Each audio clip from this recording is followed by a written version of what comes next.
Chapter 16:10. When she saw the marriage certificate, Yin Jian wanted to face bomb again. He really couldn't bear to not keep this marriage certificate in his trouser pocket at all times, not even for a second. Who in the world could bear to leave their marriage certificate at home at all times, not even for a second? Besides Ce, there was probably no one else in the world who could do this, right?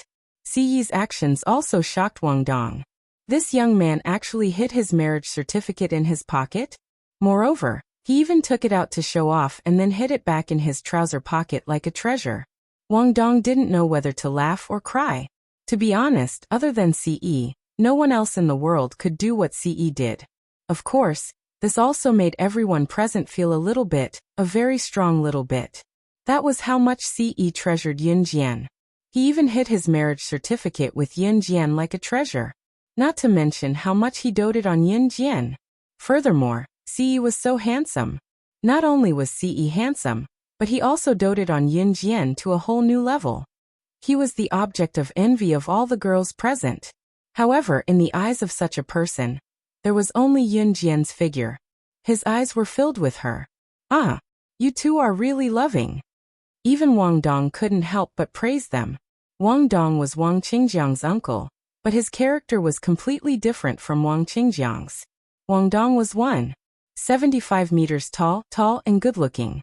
Coupled with his current achievements, he was only in his 30s, so he could be considered a young and accomplished person. When he saw how loving Yin Jian and Ce were, Wang Dong couldn't help but praise them. It was only when he was done with his compliments that Wang Dong told Ce, "Young man, you have a bright future by doting on your woman. I have to learn from you too. When I have a girlfriend in the future, I have to dote on her too. I'll treat her as my sweetheart." Ce didn't react much to Wang Dong's words. To Ce, be it in front of others or behind others, Xiao Jian was the apple of his eye. "She's my life." Ce returned the words to Wang Dong. She was his life, and he would use his own life to protect hers. No matter if it was him as a divine lord or the current him. It was just like how he had given up on his godhead in her previous life, risking his soul being destroyed and almost falling, without any hesitation to save her, whose soul should have been destroyed. He had said that even if he were to die, he would die in her place. Even if her soul was scattered, he would be the one to bear it for her. After returning home from the park, Yin Jian and Ce parted ways with Qingyu. Qingyu skipped back to her place and went home to change before going on a date with Yin Yi. In the empty suite where the north wind howled, the pitiful single Gu Nianji hugged her pillow as she watched Qingyu skip into the room to change into pretty clothes and go on a date with Yin Yi. When Yin Jian and Ce got home, they went to Mrs. Yang's house to look for Xiao Yunzhu and the others. Qin Yiru had gone back to the countryside to accompany Qin Fangfang, so she was not at home. Yin Jian and Ce went to Mrs. Yang's house to check on Xiao Yunzhu and the others. Seeing that they were happy at Mrs. Yang's place, Yin Jian went home with Ce without worry. Just as they reached home, Yin Jian received a piece of news. Xiao Yunzhu's biological mother in this life would be recovering and returning in 2 months. Xiao Yunzhu's biological mother in this life was a woman with a hard life. It was not easy for her to raise Xiao Yunzhu's physical body. Xiao Yunzhu's biological mother was stabbed and almost died the last time. Yin Jian sent her abroad for emergency treatment and saved her life. After recuperating for so long, she would be back soon. Would she take Xiao Yunzhu with her? What are you looking at? There were only Yin Jian and Ce at home. Ce saw Yin Jian looking down at a message on her phone, studying something. He hugged Yin Jian from behind. Yin Jian turned off her phone and shook her head lightly. Nothing. Just as Yin Jian turned off her phone, Ce looked at her lips that were as red as strawberries. He could not help but take out his belt to tie up Yin Jian's hands and raise them above her head. Chapter 16:11. Yin Jian was still mulling over the fact that Xiao Zhu's mother was back. When she came back to her senses, Ce had already lifted her hands and tied them up with his belt. What are you doing? Yin Jian blushed instantly, knowing what he was about to do to her. Her cheeks were as red as a monkey's butt. Doing you? Ce was very close to Yin Jian now, his breath almost spreading from the top of Yin Jian's body. Yin Jian was even more embarrassed now. Yin Jian's cheeks were as red as an apple. Didn't you say that I'm energetic just now? Xiao Jian, don't you want to try? Ce asked as he reached inside Yin Jian's clothes and grabbed a certain tender and plump part of Yin Jian's body, getting close and pinching it. Yin Jian's rosy cheeks made Ce like her even more. After holding it in for so long, he really could not hold it in this time. Xiao Jian, don't be nervous. Leave yourself to me. I'll be gentle if anything happens, Ce said softly as he nibbled on Yin Jian's soft earlobe. Yin Jian's cheeks were as red as blood.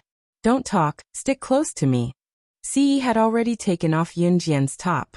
Just as Ce was about to go deeper, however, the phone in Yin Jian's pants pocket buzzed. Seeing this, Yin Jian's jubilation and exhilaration was washed away like a splash of water, turning into a puddle of water in an instant. Ce's arousal was quenched as well. F***ck. Ce punched the wall and cursed for the first time in his life. It was his first time being so furious, and also his first time expressing his emotions so irrationally. In spite of it, only his Xiao Jian could see his emotions. Yin Jian still took out her phone from her pocket. The moment she did so, her cheeks flushed and she tiptoed to kiss Ce on the lips. With the kiss, Ce's restlessness just now vanished. He grabbed Yin Jian's hand at once, his dark and gloomy demeanor just now vanishing completely. It was only then that Yin Jian answered the call. Yu Shaluo's anxious voice came from the other end of the phone. Yin Jian, where are you now? The hunting school's selection has been pushed forward again. I'm almost at your house now. Pack your essentials quickly and go to the gate. Go there now. Yu Shaluo's voice sounded urgent. Yin Jian's eyes flickered and she nodded at Yu Shaluo under Ce's gaze. Even after he hung up, Ce's expression was still dark. Seeing that, Yin Jian tiptoed and kissed Ce on the lips with pursed lips, mimicking how Ce kissed her in the past. She kissed him back for a while before letting go. Yin Jian looked at the ground and said shyly, "In the future, continue." In the future? This meant that Yin Jian had given her silent consent, and was certain that he could do these shameful things to her. Ce hugged her and whispered in her ear, "Xiao Jian, I'm definitely going to eat you up next time." He really wanted to tear Yu Shaluo apart. Why did he have to call now of all times? In spite of it, Ce suppressed the thought for Yin Jian when he remembered that his wife still needed Yu Shaluo. Buried in Ce's arms, Yin Jian blushed as she felt his tenderness. 15 minutes later, Yin Jian tidied herself up and carried a simple bag before walking to the road from the house. Yu Shaluo drove the car over and honked at where Yin Jian was standing. "Yin Jian, over here. Come over quick." Yin Jian glanced at the military jeep that Yu Shaluo was driving and saw 4 men and women in their 20s and 30s sitting in it. They were probably Special Forces soldiers heading to the selection field. Chapter 16:12. Fasten your seatbelts, we're leaving. Yu Shaluo smiled when he saw Yin Jian hopping into the car. He then stepped on the accelerator and the jeep sped off. Yu Shaluo's military jeep was similar to Gu Yunjian's and could accommodate quite a number of people at once. There were 3 rows of seats in the military jeep. Other than Yu Shaluo himself, there were 4 other men and women. They were probably going to participate in the hunting academy selection like Yin Jian. In comparison, Yin Jian was surprisingly young. At that moment, the woman sitting beside Yu Shaluo in the passenger seat turned to look at Yin Jian and whistled. "Little girl, you're Team Monarch/God, right? I've heard of your name, but I can't tell what you're capable of just by looking at you." The woman had short hair and from the back, she looked like a tomboy. Not only did she lack the feminine charm of a woman, but she also had the domineering aura of a man. "Right, I'm Sume. It's a very old-fashioned name. My nickname is Moldy, but I prefer that nickname. Don't laugh. Also, you can call me Sister Moldy." Sume introduced herself to Yin Jian humorously. "Haha. Moldy, don't scare the little girl. Little girls can't take scares. Little girl, if you're bullied by Moldy, I'll cover you." "Ah." A handsome man who looked like a soldier patted Yin Jian's shoulder and said. This man who looked like a soldier was called Su Wenming. Whether it was Su Mei or Su Wenming, what they said was purely a joke. When everyone gathered together, Their favorite thing to do was to joke and fool around. After all, it was true that working in the military was sometimes boring. However, when everyone gathered together, there was mutual trust between teammates. That was the most intimate and warm feeling they had. Other than Su Mei and Su Wenming, the other two were men. The oldest among them was Wang Buren, who was already 39 years old. The other one was the same as Su Mei and Su Wenming. He was also in his 20s, and his name was Dong Xiao. Su Mei, Su Wenming, Wang Buren, and Dong Xiao were recommended by Principal Ma of the Min City Military Academy by Yu Shaluo to participate in this hunting school.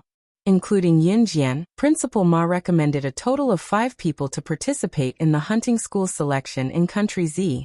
Of course, other than Principal Ma, who could nominate talents, other officers from all over the country who were at the same level as Principal Ma, or even higher than him, could nominate talents to participate in the Z Country hunting school selection.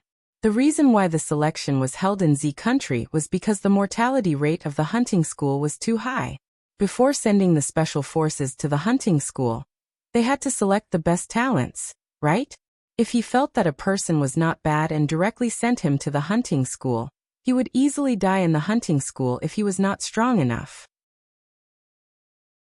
This also greatly increased the mortality rate.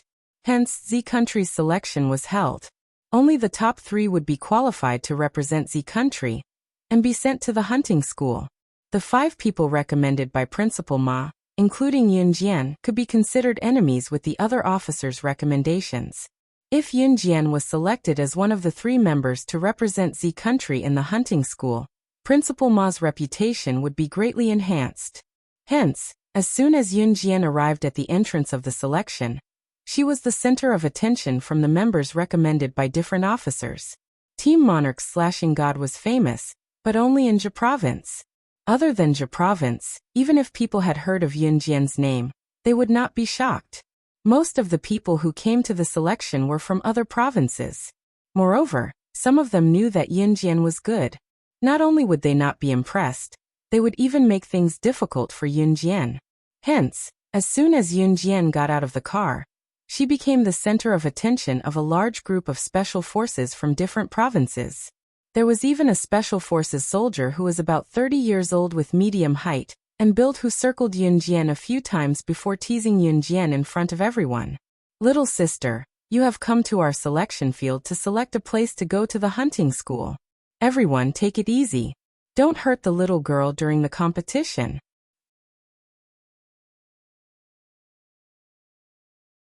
Chapter 16:13. Stop laughing. Everyone gather. Listening to the mockery directed at Yun Jian by people from different regions, Yu Shaluo walked over with a grim face and growled. Although Yu Shaluo was young, his official position was higher than everyone present. Most importantly, Yu Shaluo was the person in charge of this selection. To put it bluntly, Yu Shaluo was one of the judges of the selection. Therefore, the people who were laughing at Yun Jian immediately froze and no longer dared to laugh. Yun Jian looked very young. Anyone with a discerning eye could tell that she was underage. The people who came here were not young. The oldest one was already in his 40s, close to his 50s. The youngest ones were Su Mei, Su Wenming, and Dong Xiao. Of course, even if Su Mei, Su Wenming, and Dong Xiao were considered young, they were still at least 25 years old. After all, those who could go to the hunting school must have a certain level of strength. Today was just a selection to select 3 members who could represent Country Z to go to the hunting school. Therefore, the people who came were not young. Usually, those who were strong had to go through a few years of training to achieve great achievements. By the time they reached this level, they were not young anymore. Therefore, when the group of people saw Yun Jian, it was not without reason that they laughed and mocked her. Damn it! This group of people is doing it on purpose. Just ignore them. Here, Sister Mold will protect you. Su Mei saw that the group of people swaggered away after Yu Shaluo finished talking to them. She stood beside Yun Jian, patted Yun Jian's shoulder, and snorted. "Do you want your little sister to grow moldy with you by protecting her? Go away. It's more useful to have your brother protect you." Su Wenming came over and joined in. He even joked with Su Mei.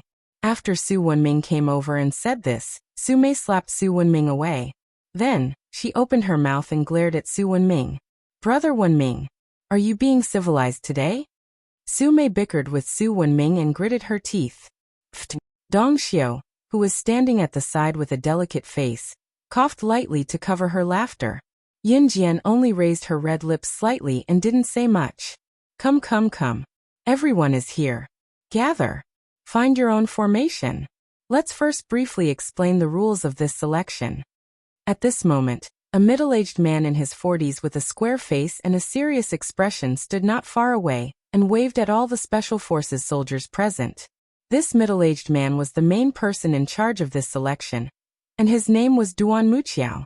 There were a total of 100 people from the Special Forces participating in the selection, and all of them had arrived.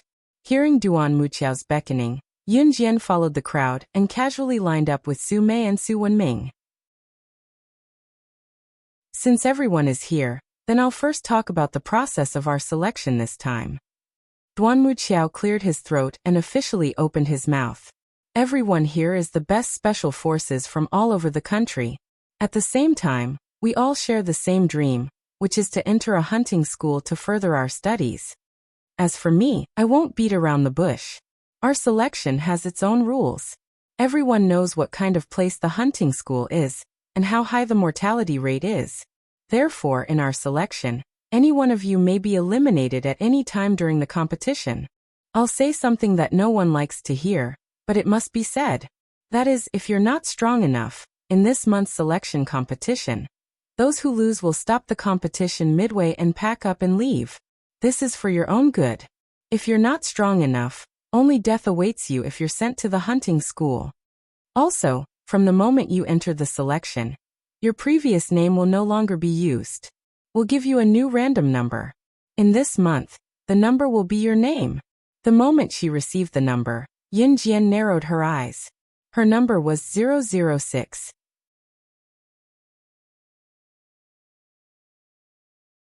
Chapter 16-14. Duan Muqiao cleared his throat and continued when he saw that all the numbered cards had been randomly distributed to each member. The number in your hands will be your name in the selection field. From now on, unless you are eliminated from the selection field, the number in your hands will be your name. Do you hear me clearly? We hear you clearly. Everyone replied loudly.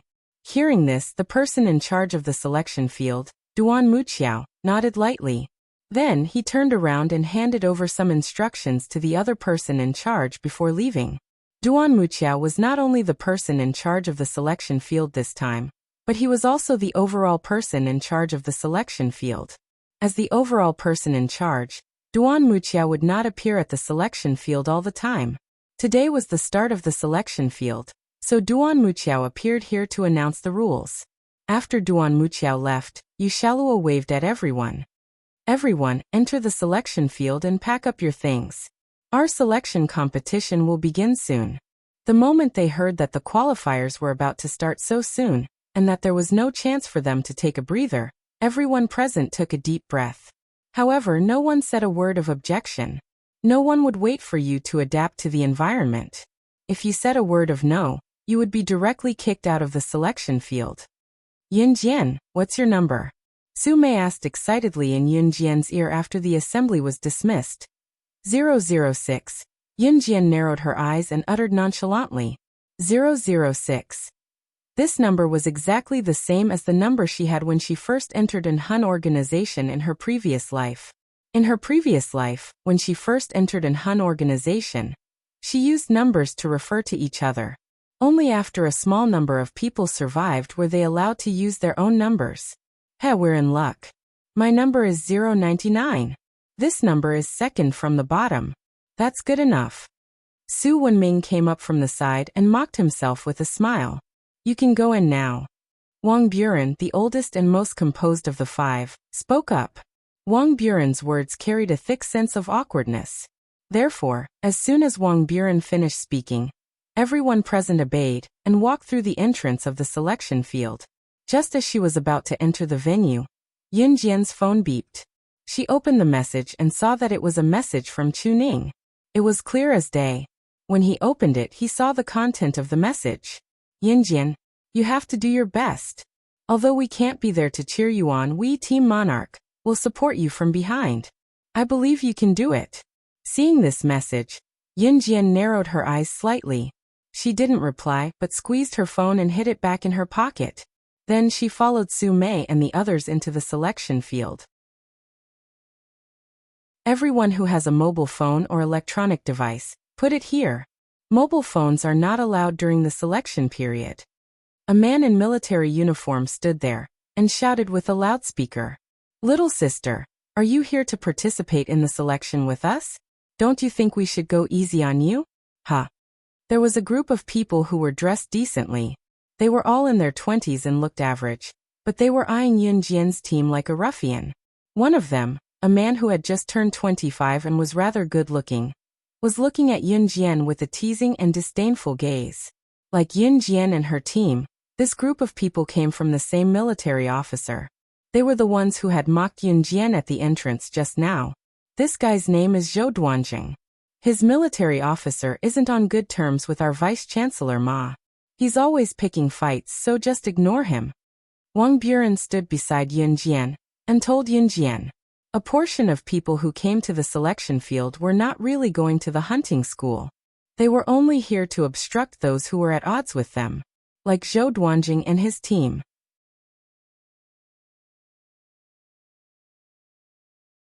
Chapter 16:15. After Yunjian responded, she placed the phone in the box in front of the man in military uniform who was shouting through the loudspeaker. The selection competition lasted for a month. During this month, cell phones were not allowed to appear. Yunjian had no intention of using a cell phone, so she placed the phone in the box easily. Just as she placed the phone in the box and was about to turn around, Zhou Duanjing and the others, who had spoken to Yunjian contemptuously, blocked Yunjian's way. "What are you doing?" When Su Mei saw this, she pushed through the crowd and leaned toward Yunjian. Su Wenming, Wang Buren, and Dong Xiu also stood in front of Yunjian without hesitation. Su Mei and the others thought that Yunjian was their junior and needed to be protected. They knew that Yunjian must have some ability to be here. There were about 10 people in Zhou Duanjing's group. It was obvious that the military officer who sent Zhou Duanjing's group to the selection competition was stronger than Principal Ma, so he was given more slots than Principal Ma.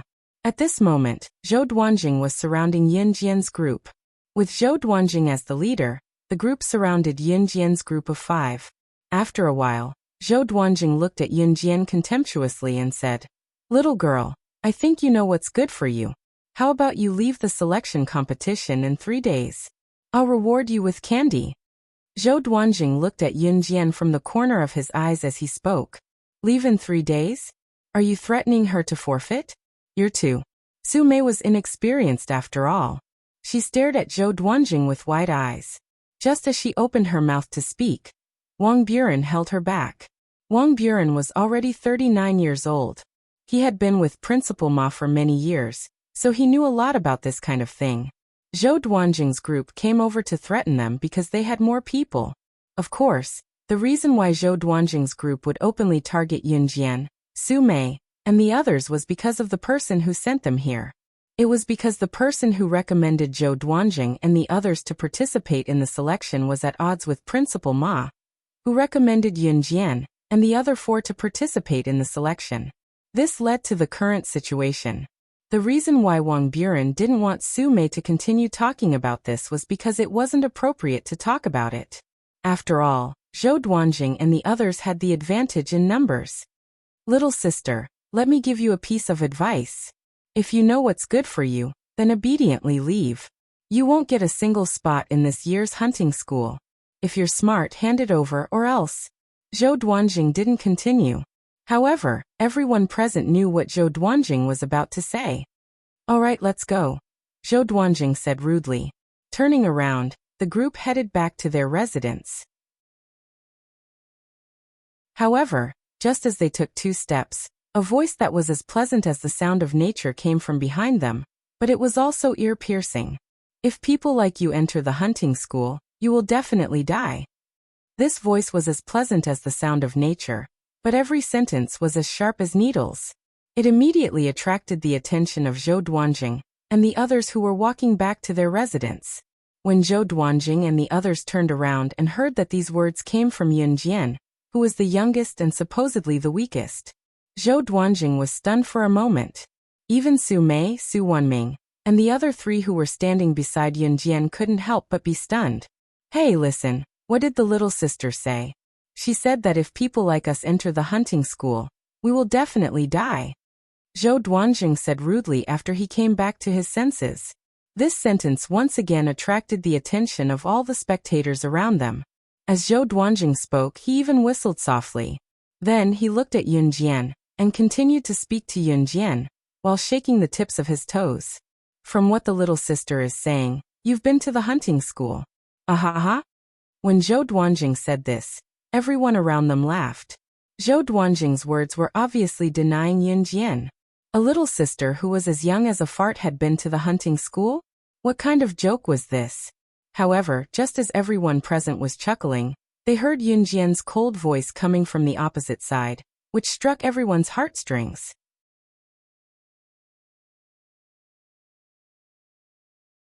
Chapter 16:16. Initially, she thought that Yun Jian would be deflated and unable to say anything after what she said. After all, the hunting school was located in a secluded place. Apart from the special forces who were sent to the hunting school for further training, the rest of the people, including the leaders, were not qualified to see the scenery of the hunting school. Most of the things that happened in the hunting school were usually told to the outside world by the special forces who had completed their training in the hunting school. Apart from that, the hunting school and the outside world were two different places that were tightly guarded. Of course, there were one or two people internationally who could enter and leave the hunting school as they pleased, fooling the principal of the hunting school. Of course, there were only one or two of them. Among these two people, the most representative one was Slaying God, the #1 assassin on the international ranking. Therefore, after listening to what Yun Jian said, Zhou Duanjing and everyone present looked at Yun Jian, as if she was a joke. Pfft, little girl, how old are you? You said you've been to the hunting school? Zhou Duanjing was choking with laughter. At that moment, there was no end to the laughter. Yun Jian, ignore them. Let's go. Even Su Mei could not take it when he spoke to an underage child in such a tone. She grabbed Yun Jian's hand and walked toward the dormitory. Everyone present was left laughing so hard that they were choking. Yun Jian did not say anything else. Sometimes it was better to use actions to prove things rather than using words. The dormitory here was unisex.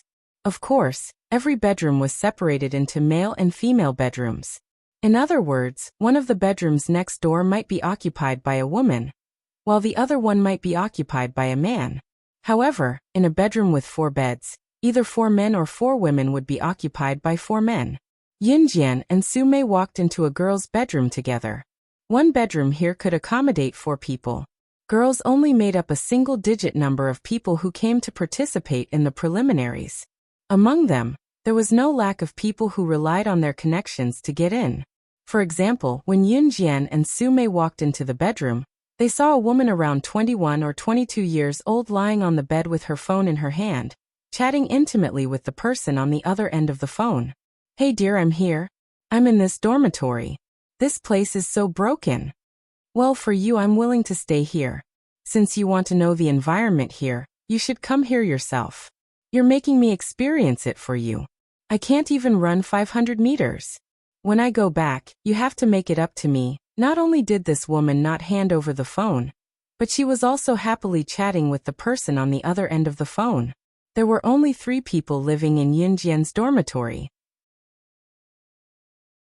In addition to Yun Jian's dormitory, there was another female dormitory next door, which was full of 4 people.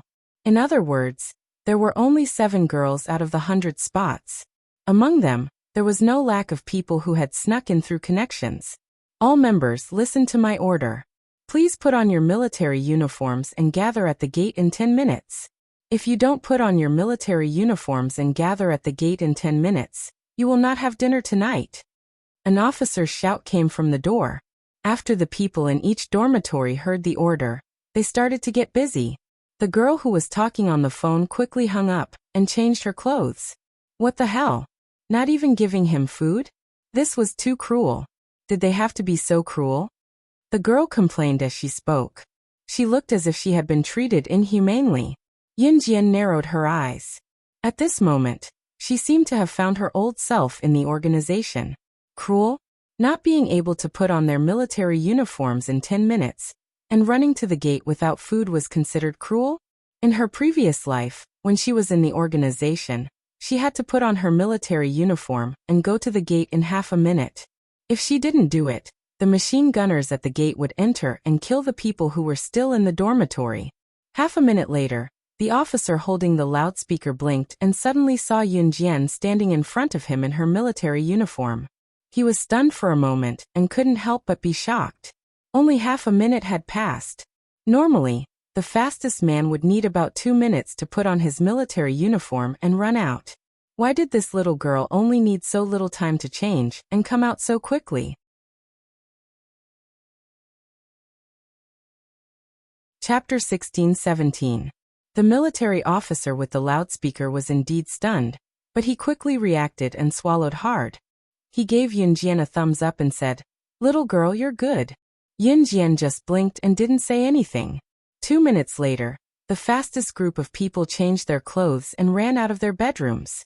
When they saw the small figure standing in the open space from afar, this group of men fiercely stomped their feet and almost spat out the word F***ck in fright.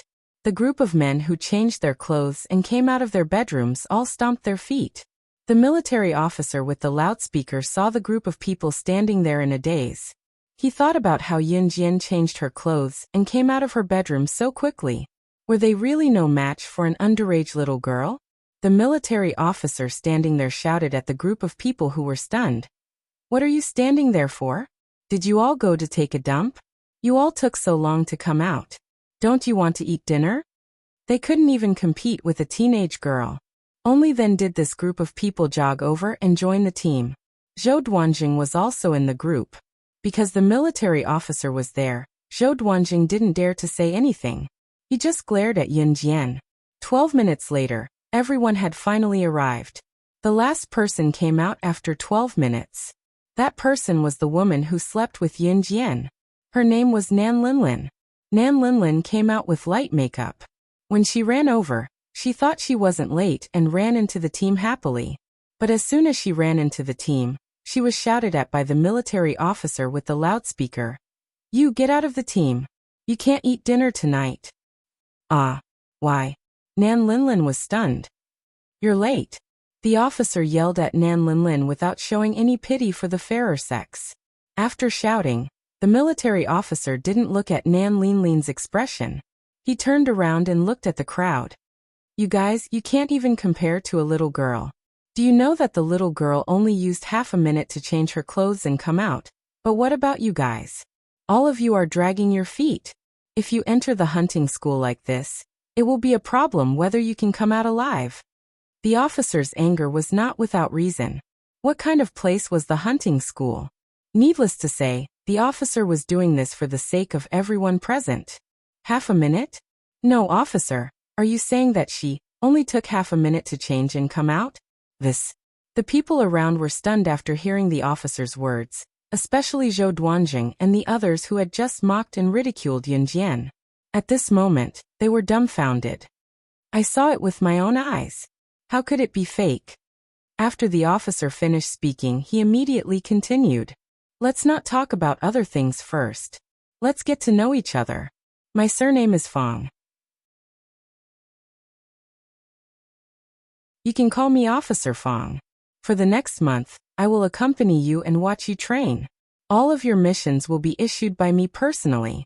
I believe that at the entrance just now, our general manager has already told you some things about this.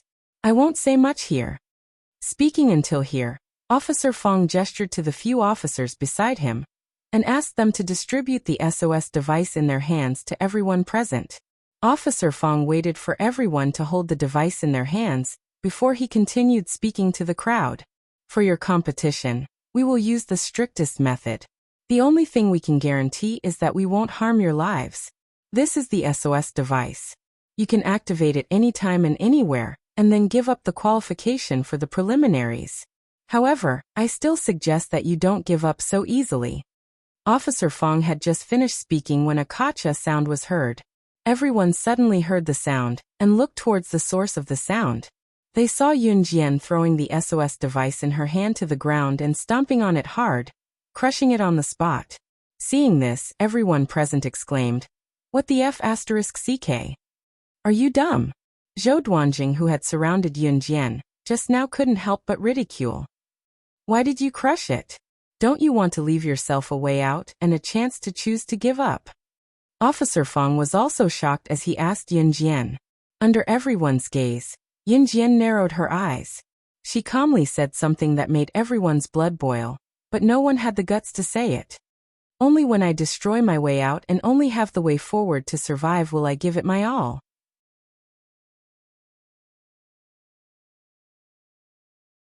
Chapter 16-18. Yun Jian's words resounded through the clouds. Her heavenly voice made everyone present respect her.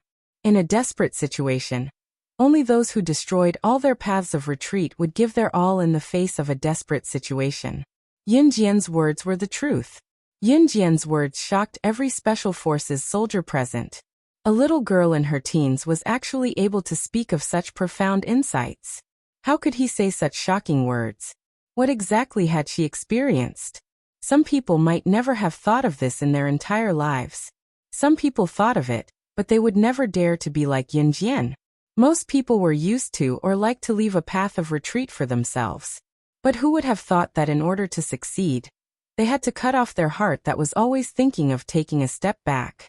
Everyone at the scene was stunned, including Zhou Duanjing and the others who were very unfriendly towards Yun Jian. For a moment there was silence. Of course, not everyone was stunned. There was still one person who did not understand the meaning of Yun Jian's words. That person was Nan Linlin. Nan Linlin grew up in the palm of her parents' hands. Her parents were both soldiers. She was born in a military family, and her status was not low.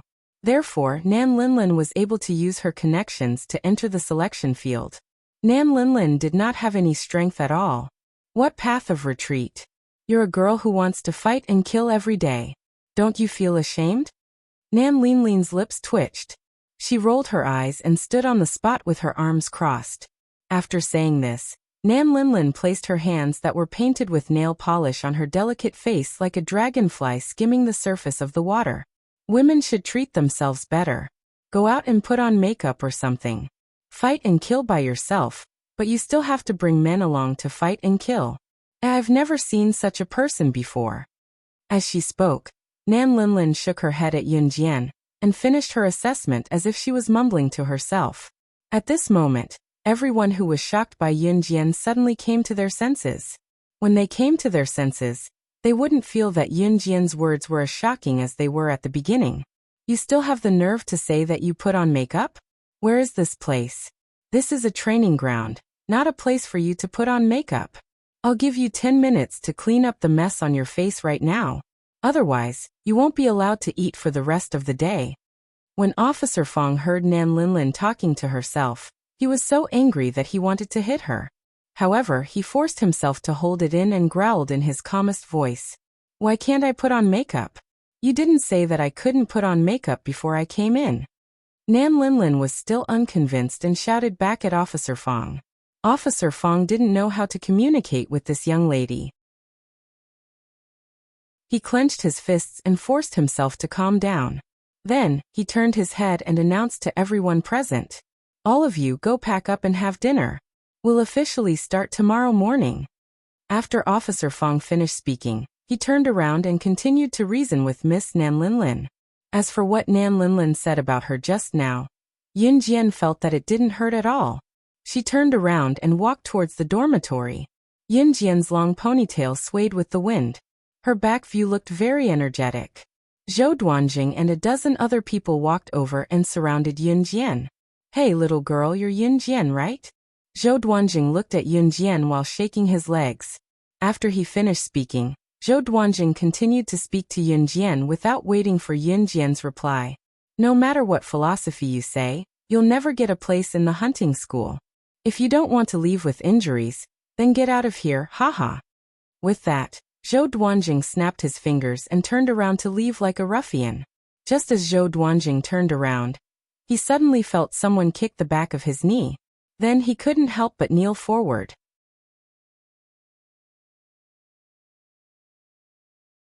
Chapter 16:19. Yin Jian kicked Zhou Duanjing to the ground. Although Zhou Duanjing was kneeling on the ground, he did not feel any pain. He turned around and glared at Yin Jian. Just then, the people who were with Zhou Duanjing quickly ran over and helped him up. After being kicked down by a girl, Zhou Duanjing naturally could not face it head-on. However, Zhou Duanjing only clenched his fists and said through gritted teeth, "Let's go." After standing up awkwardly, Zhou Duanjing turned his head and glared at Yin Jian. He said loudly, "Just you wait." Then, Zhou Duanjing and the rest left the scene as fast as they could. "Yin Jian, are you okay?" What happened just now only took a few breaths. When Su Mei and Su Wenming ran over, Zhou Duanjing had already left with his men. "I'm fine." Yin Jian retracted her gaze. Her dark eyes darkened as she turned around and went back to her room. At night, Yin Jian lay on the top bunk bed in her room and stared at the ceiling. There were only 2 beds in the room, the top bunk and the bottom bunk. The bottom bunk was occupied by Su Mei and Nan Linlin. "This is the place. Don't think of yourself as a pampered lady here. Since you're here, we'll treat you the same. No one will be treated differently. Your parents have told me that I won't give you any special privileges. So, you'll have to deal with your relationships well and work hard. Your parents want you to have the ability to protect yourself. You can train here. Also, if it's the elimination round, you can stay here as long as you can. Don't force yourself." At around 7:49 p.m. Chief Fang's voice came from Yin Jian's room. "Okay, Chief Fang. I understand. Thank you." After Officer Fang's voice fell, a light but obedient female voice came from the gate. This woman's voice sounded soft, but it was peaceful. "Okay, go in."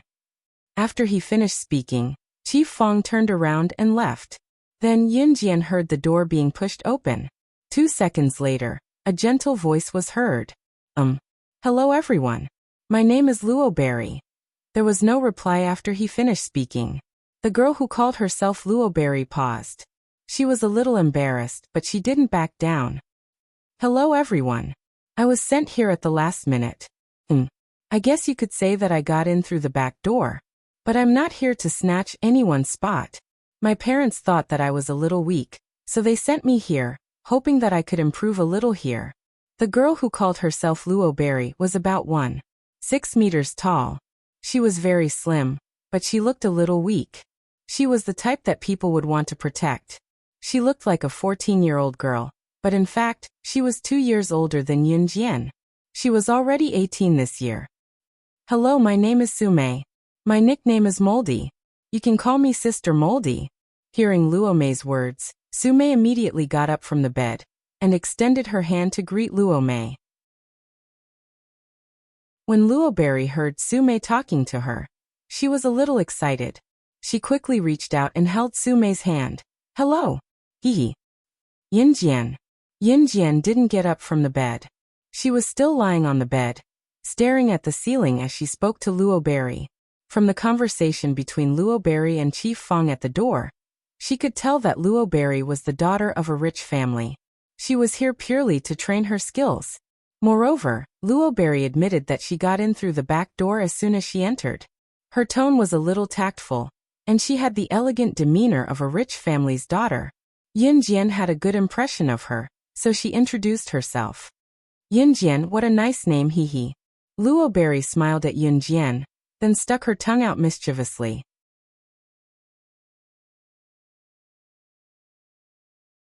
Chapter 16:20. Nan Linlin's roar was very loud. The room's soundproofing was not very good. Nan Linlin's roar could even be heard from the room next door. Nan Linlin's roar scared Luo Mei. Luo Mei took a step back in fright. She saw Nan Linlin glaring at her fiercely and roaring. "Why are you yelling? You think you're so great just because you got in through the back door? You're making it sound like no one knows how to get in through the back door. Be careful, or I'll ask my dad to kick you out." Nan Linlin threatened her right away. Luo Mei was really scared. Nan Linlin also got in through the back door, but her purpose was different from Luo Mei's. Nan Linlin came for her boyfriend. Her boyfriend wanted to enter the hunting grounds, but he refused to come in himself. Thus, Nan Linlin had to help her boyfriend check out the situation here. Who asked her to love her boyfriend so much? After being yelled at by Nan Linlin, Luo Mei was stunned. Ignore her. Come here. Su Mei glared at Nan Linlin and pulled Luo Mei to sit on her lower bunk bed. Yin Jian slept on Su Mei's upper bunk. Now there was only one upper bunk left in the room. It was right above Nan Linlin's bed. Nan Linlin was not young anymore. She was already 21 or 22 years old. She did not know how to give in to Luo Mei. Thank you, Sister Unlucky. Luo Mei was a little embarrassed to call Su Mei Sister Unlucky. However, seeing Su Mei's nonchalant expression, she did not back down. Haha, don't be afraid. Sister Unlucky will protect you here. Su Mei also liked Luo Mei, so she could not help but say this. Okay. Luo Mei's innocent face immediately blushed and she nodded vigorously at Su Mei. Then, Luo Mei poked her head out from the lower bunk and looked at Yun Jian's upper bunk bed. She met Yun Jian's eyes and nodded slightly at Yun Jian. Nan Linlin snorted. Then she turned around and ignored Yun Jian and the others. She continued to call them dear, and continued to talk about her phone call. Wow, so you're all here for the Hunting Academy's quota? I feel that you're all so powerful. My parents think that I'm too weak, so they let me come here. Luo Mei looked at Su Mei and then at Yun Jian, asking with widened eyes. We're not as powerful as you think. Su scratched her head embarrassedly. To me you're all powerful. Mei clapped her hands of the world naively. Let's sleep. We'll wake up at 5 tomorrow. Yun Jian said after listening to Luo Mei and Su Mei talk for a while. Okay. Barry nodded and changed into her pajamas. It was already 8 at night. Luo Mei turned Mei suddenly. Luo turned Mei was unlucky suddenly. Mei's Mei are. Luo is Luo. Is was. Comma. At. Like sleeping. I'm used to it, Yun Jian replied. Alright. Luo Barry nodded slightly. Then she folded her clothes, got onto the top bunk, and went to sleep. The night was as still as water. It was 2:51 in the morning. It was almost 3 o'clock in the morning, the time when people slept the best and entered the deep sleep stage. Woo, woo, woo. Suddenly the alarm went off. A familiar voice came from the speakers in every room. Everyone who heard the sound, please change your clothes within 5 minutes and gather at the door. If you don't change your clothes and gather at the door within 5 minutes, you'll be disqualified from the selection. Outside the door, Officer Fong was holding a loudspeaker. His voice was transmitted to every room. Basically, everyone would change into their pajamas before sleeping. There was no doubt about it, unless one was extremely lazy. Officer Fong looked at his watch.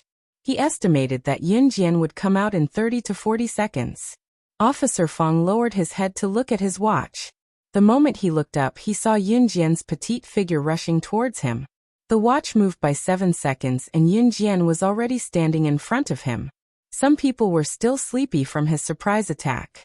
What about Yin Jian?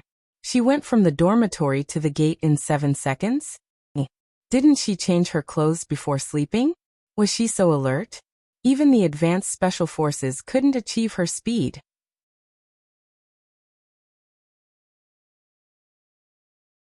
Chapter 16:21. Officer Fong was once again shocked by Yin Jian. However, he saw Yun Jian standing in front of him in a neat military posture. She did not look like someone who had just woken up from a dream. In response, Officer Fong could only swallow hard. He opened his mouth, but no words came out. It was past 2 in the morning, and it was only a few minutes away from 3 in the morning. This was the time when a person was sleeping soundly. At this moment, the alarm suddenly sounded. Everyone was still in a daze, especially since it was the first time they had come to the selection field. However, Officer Fong had said that if they could not leave their dormitory and reach the gate within 5 minutes, they would be disqualified. At this moment, all the dormitories were agitated. One by one, they tried their best to put on their clothes. But even so, people would feel sleepy when they just woke up. Therefore, the first few men who ran out of the room only came out after about 3 to 4 minutes. They were all trained special forces, but they didn't expect Officer Fong to do such a thing. After all, this was something that had never happened before. Therefore, those who came out in about 3 minutes were already the fastest to react. They cursed in their hearts as they ran. What was going on? Why did he suddenly wake everyone up in the middle of the night? Luoberry had already rushed out as fast as she could, but she was still a step too late. She took a little over 5 minutes. When she stood there, Luoberry was already out of breath. Nan Linlin was not in a hurry at all. Although she did not put on makeup and come out, she still took about 10 minutes to gather at the gate. Officer Fong saw that everyone had already rushed out as fast as they could. His face darkened and he immediately relaxed his brows. Today is the first emergency gathering. Your performance is not bad, but it's not enough. In the future, the alarm will be sounded at any time and place. At that time, no matter what you are doing, you must put down the things in your hands, put on our military uniforms and gather at the gate. Do you understand? Officer Fong said as he walked. Understood. Everyone replied loudly. All right, if you understand, go back to sleep. Today is the first day, so I won't punish anyone. But from now on, if there's an emergency gathering and you don't arrive at the gathering point within the stipulated time, you'll be disqualified and you'll have to pack up and leave. We don't accept idlers here. At this point, Officer Fong glared at Nan Linlin. Nan Linlin felt a little guilty after being glared at by Chief Fong. However, Nan Linlin suddenly glared back at Chief Fong and said confidently, Why are you looking at me? Nan Linlin, if you don't come out in time again, pack your luggage and go home. Chief Fong glanced at Nan Linlin.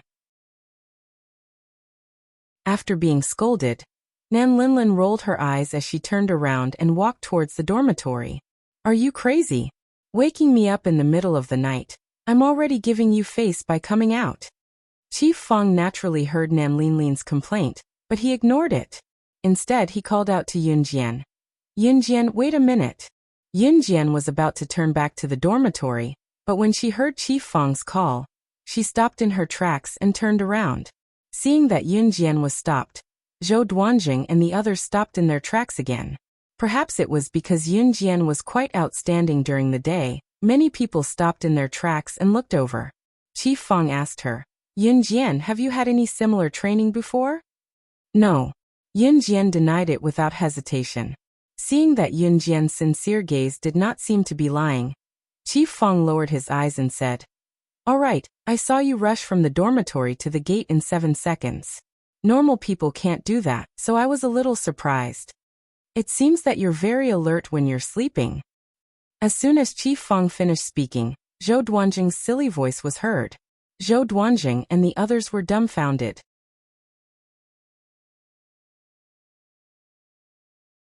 Chapter 1622. Zhou Duanjing and the others stayed behind to listen to what Chief Fong was going to say to Yunjian. Why was he being so secretive? Was he going to criticize Yunjian? However, Zhou Duanjing and the others didn't expect that Chief Fong would say that Yunjian only took 7 seconds to run out of the dormitory.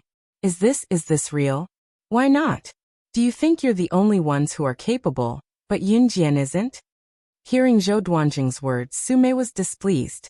She immediately spoke to Zhou Duanjing in an unpleasant tone. Especially in front of Chief Fong, Sume was even more rude to Zhou Duanjing and the others. Zhou Duanjing swallowed his saliva. Just as he was about to reply, Chief Fong said, Yunjian did run from the dormitory to the gate in 7 seconds. I won't talk nonsense about this. There was no need for Chief Fong to spout nonsense on Yunjian's behalf. Zhou Duanjing was very displeased. Coincidentally, in front of Chief Fong, Zhou Duanjing thought of a way to pick on Yunjian. He looked at Yunjian and asked in front of Chief Fong, Then you don't change before going to bed? Is it so that you can look beautiful even when you sleep? Or is there another reason? Zhou Duanjing asked this purely to make things difficult for Yunjian. After all, Yunjian stood out too much. This made Zhou Duanjing very displeased. That's right. Yunjian, why don't you change at night? Unexpectedly, Chief Fong was also interested in this matter. He turned to look at Yunjian, narrowed his eyes, and asked Yunjian with the same tone of interest. Chief Fong didn't want to know why Yunjian didn't change at night. Instead, he wanted to know the reason why Yunjian didn't change. As expected, Yin Jian didn't disappoint Chief Fang. She narrowed her eyes. Seeing that Chief Fang was sizing her up, her red lips curled up slightly. In the next second, she said calmly, "Intentional accident, unintentional accident, can happen at any time." She gave a 12-word answer. Anyone who learned Chinese would know the meaning of these 12 words. Anyone who was smart would know that Yin Jian was referring to accidents that could happen at any time. As for her, she had to be vigilant at all times. This way she wouldn't get into an accident. Chief Fang, Zhou Duanjing, and the others were once again shocked by Yin Jian's words. Yin Jian's performance was too outstanding. Her words and actions were awe-inspiring. However, every word that he said was very reasonable. However, before Chief Fang, Zhou Duanjing and the others could continue to be stunned, a malicious voice to say, "Yin Jian, are you crazy? Your bag's to the middle of the road. You to make I duan don't be to make a disgusting to. It's to speak." At this moment, Nan Linlin was grabbing Yin Jian's bag and walking over. As she walked, she unzipped Yin Jian's bag very rudely, and threw Yin Jian's bag on the ground. Nan Linlin's action was completely intentional. It was as if she was punishing Yin Jian for tripping over her bag, and causing her to fall just now. However, when Nan Linlin unzipped the bag and threw it on the ground, the contents of the bag also scattered. There were all kinds of butterfly knives, as well as various blades and small knives hidden in the bag. There were more than 20 butterfly knives, all of which were collected by Muing for many years. Later, she gave them to Yin Jian. Everyone was shocked by the knives in Yin Jian's bag. However, what was even more shocking was the wooden box that rolled down in front of them. The box was made of sandalwood. It looked very new, but it also had an ancient charm. Officer Fang was dumbfounded when he saw the box. He exclaimed on the spot. He exclaimed, Isn't this the legendary sandalwood box that all the international bigwigs fought over, but to no avail? It ended up in the hands of Slaying God, the #1 international secret agent.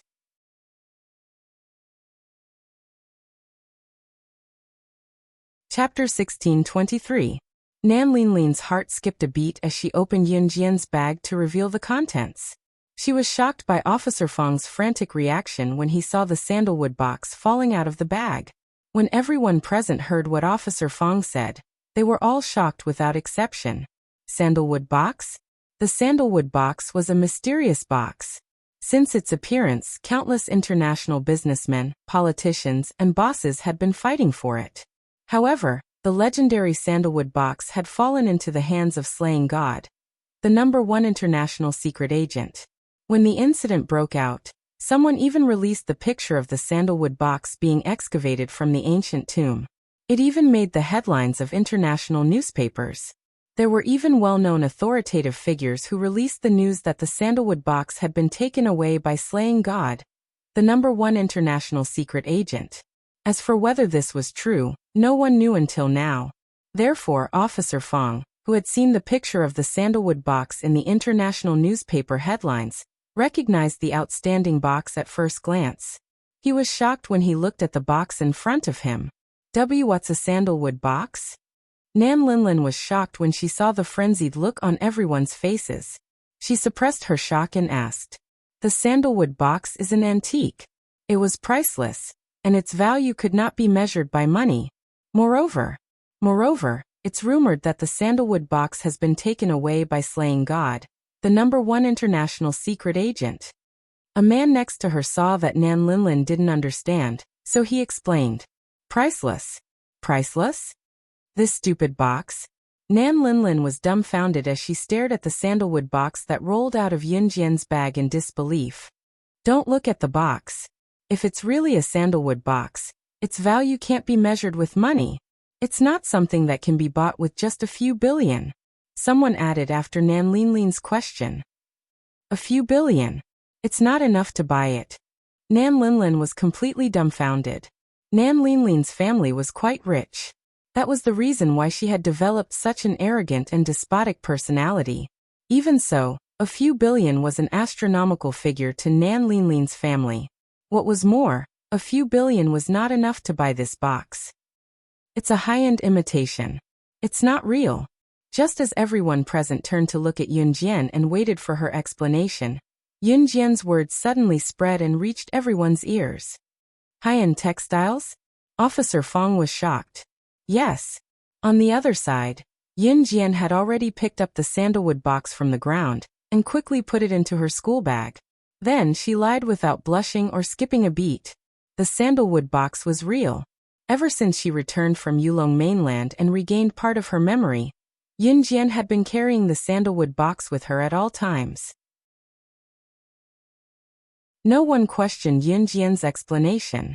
That's right. How could a real sandalwood box appear here? What about these sabers?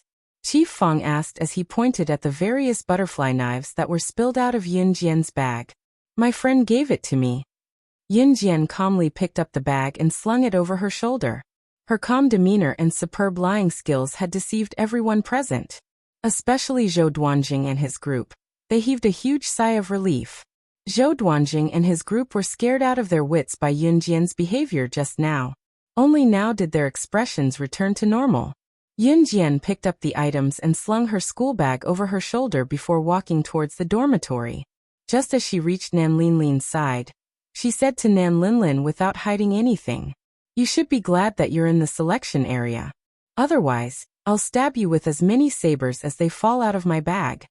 Once Yunjian said that, everyone present was stunned. She did not hide the meaning of her words at all.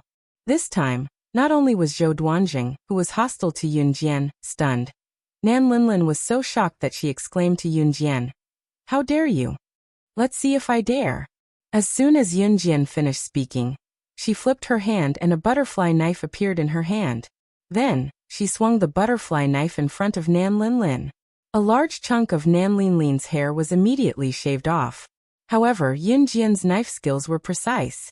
Apart from that chunk of hair, the tip of the knife did not touch Nan Linlin's clothes at all. By the time everyone reacted, the butterfly knife in Yunjian's hand had disappeared without a trace. Seeing this, everyone's expression changed.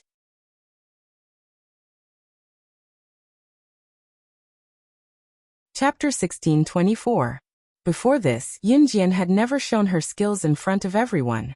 However, she had shocked everyone with just a few moves.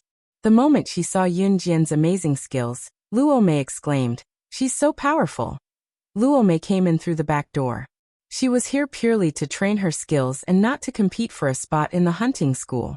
Therefore, the people around her did not pay much attention to Luo Mei. Meanwhile, Nan Linlin, who was shocked by Yunjian's swift swordsmanship, was shocked when she saw Yunjian cut off the hair on the side of her shoulder. When she came to her senses, her face was so pale that she could not even speak. It was too scary. Yunjian gave her the feeling that she was a demon from hell. Like Luo Mei, Nan Linlin came in through the back door and did not have any skills. At first, she thought that Yunjian was just like her, and did not have any skills because of her young age. However, after seeing Yunjian's terrifying swordsmanship, Nan Linlin was completely shocked. Even Zhou Duanjing and the others who were standing far away were shocked by Yunjian's actions. She was just a teenage girl. However, from Yunjian's skills, they could tell that Yunjian's skills were, ahem, go back to sleep. Officer Fong's urging voice rang out before anyone could think too much about it. Officer Fong was especially shocked. Fortunately, before Yunjian entered the selection field, Yu Shaluo had told him that Yunjian was a good seedling.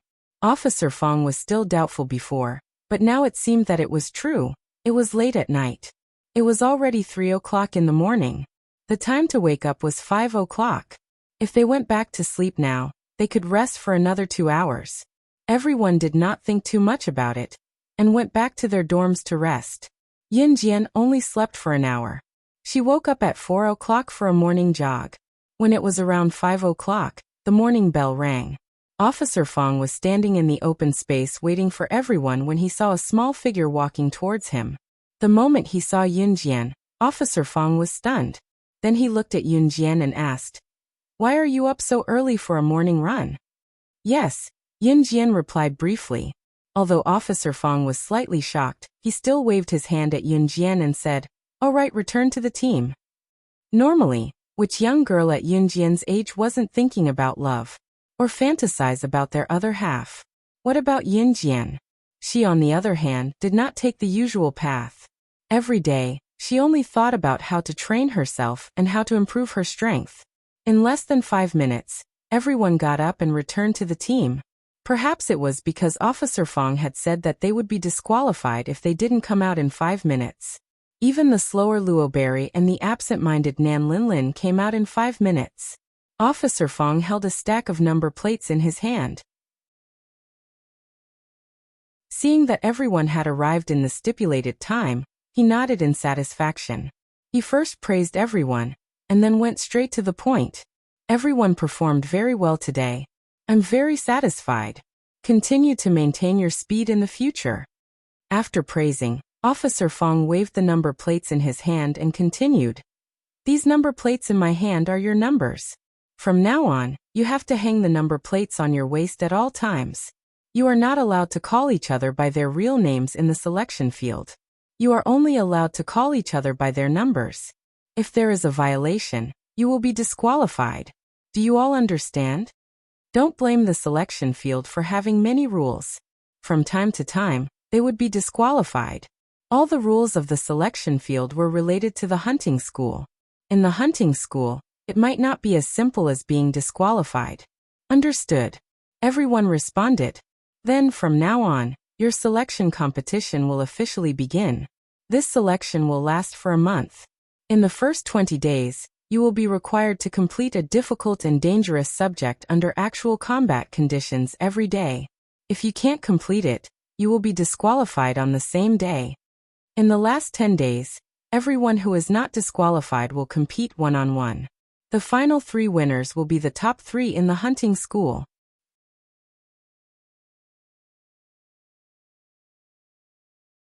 Chapter 1625. Also, I'm sure everyone knows that Luo Berry and Nan Linlin are not competing for the hunting school spots. Hence, they will participate in our training but will not be disqualified. The 2 of them will not affect anyone. As Fong Chong spoke, he did not forget to mention one more thing. Luo Berry and Nan Linlin were different from everyone else. They were not special forces, and would not compete for the hunting school spots.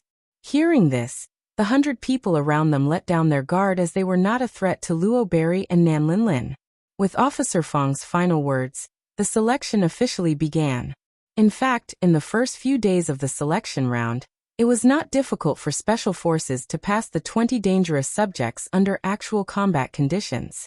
Out of the 20 tasks, the first 19 were to test the physical standards of the participants.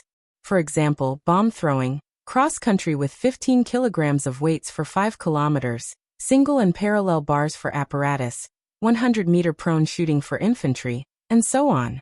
As long as one could achieve the required results in one go, they would be able to pass. Furthermore, it was easy but also nerve-wracking to pass the tests every day. This was because there was only one test per day. If there was a mistake, one would be disqualified. However, other than Luo Berry and Nan Linlin, the rest were the best special forces in Country Z. Naturally, there would not be any mistakes. Hence, in these 19 days, other than one special forces soldier who accidentally made a mistake and was disqualified on the spot, the rest passed the tests. In these 19 days, Yin Jian's performance was very ordinary. Like all the other special forces soldiers, she completed the tasks at a reasonable speed. Yin Jian did not display any shocking abilities. This made Zhou Duanjing and the rest think that Yin Jian's terrifying swordsmanship was just a coincidence. Hence, Zhou Duanjing and his gang's taunts and arrogance toward Yin Jian began to spread like wildfire. On the 20th day, on the open field, Officer Fong went back to his place to drink water. After the intense exercise, everyone sat on the field to rest. Some of them went back to their places to drink water and change their clothes. This was because the last of the 20 dangerous subjects under actual combat conditions would be carried out soon. The last one was undoubtedly the most difficult of the 20 dangerous subjects. According to Officer Fong, the elimination rate for the last one was as high as 80%. In other words, most of them would be eliminated. Therefore, everyone present would do their best to prevent themselves from being disqualified. On the spacious lawn, Yin Jian was wearing a short-sleeved shirt and black denim pants. She was lying on the lawn with one leg stretched out, and the other bent lazily. She gently placed her hand above her eyes, trying to use her arm to cover the burning and eye-piercing sun above her head. Su Mei and the others sat beside Yun Jian. Seeing that Yun Jian wasn't afraid at all, Su Mei couldn't help asking, 006, aren't you afraid of being eliminated? After 19 days, everyone had gotten used to calling each other by their numbers. I'm not afraid. Yun Jian narrowed her eyes and moved her hand away slightly. She narrowed her eyes and looked at the scorching sun above her head. After a moment of silence, she continued, because I won't be eliminated. His words sounded ordinary, but they were surprisingly full of confidence. Ahahaha, do you think you won't be eliminated just because you said so? I really don't know what kind of courage you have to say that. The elimination rate for today's subject is as high as 80%. You didn't stand out in the previous 19 physical tests. They weren't as good as our 015. Oh. At first, you bragged about yourself to the sky and really made yourself into a powerful figure that no one could compare to. But in the end, your previous 19 physical tests were just SOSO.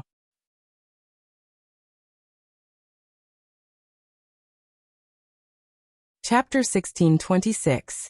The 015 that Zhou Duanjing was talking about was a person called Wu Ningnai. Wu Ningnai was one of the more outstanding people in Zhou Duanjing's group. In the first 19 days, Wu Ningnai's strength could be considered the most outstanding of all the special forces. Not only did he get first place in the cross-country race, he got first place in almost 50% of all the events. He could be considered a very eye-catching existence. In comparison, Yun Jian's results, every time she just passed the passing line, not much more, not much less. This made those who originally thought that Yun Jian was very strong let down their guard against Yun Jian. They originally thought that she was some powerful person. Previously, she was praised by Chief Feng as the one who gathered the fastest, and a sandalwood box even fell out of her bag. In the end, they found out that Yun Jian didn't change into her pajamas when she slept, and rushed out as soon as the alarm sounded. If she wasn't fast enough, a sow could give birth to 1,000 piglets in one go. And that sandalwood box, it was complete nonsense. She had the nerve to show off that it was fake, puffed. Zhou Duanjing secretly laughed twice, then stared straight at Yun Jian, curled his lips, and looked coldly at Yun Jian.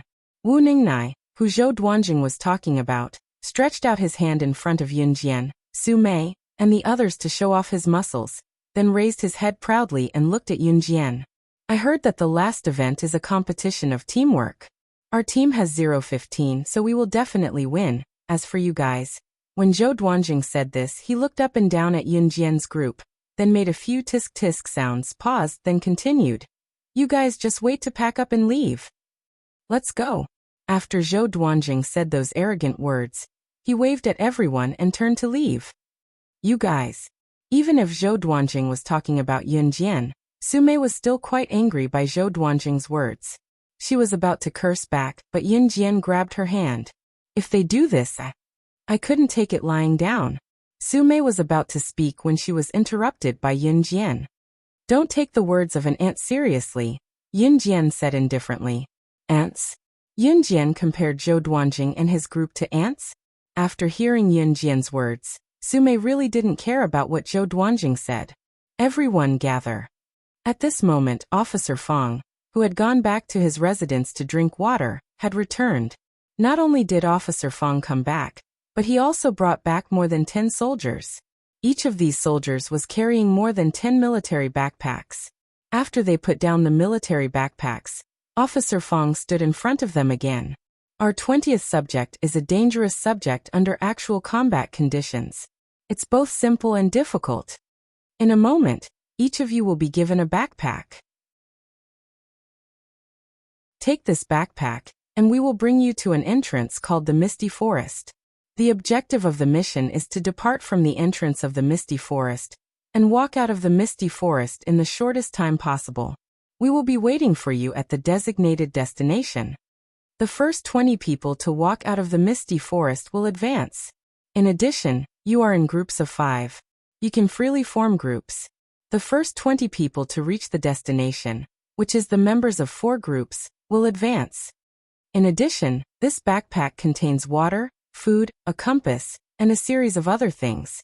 Someone once walked out of the misty forest in the shortest time possible, using 24 hours and 39 minutes, so I wish you all good luck.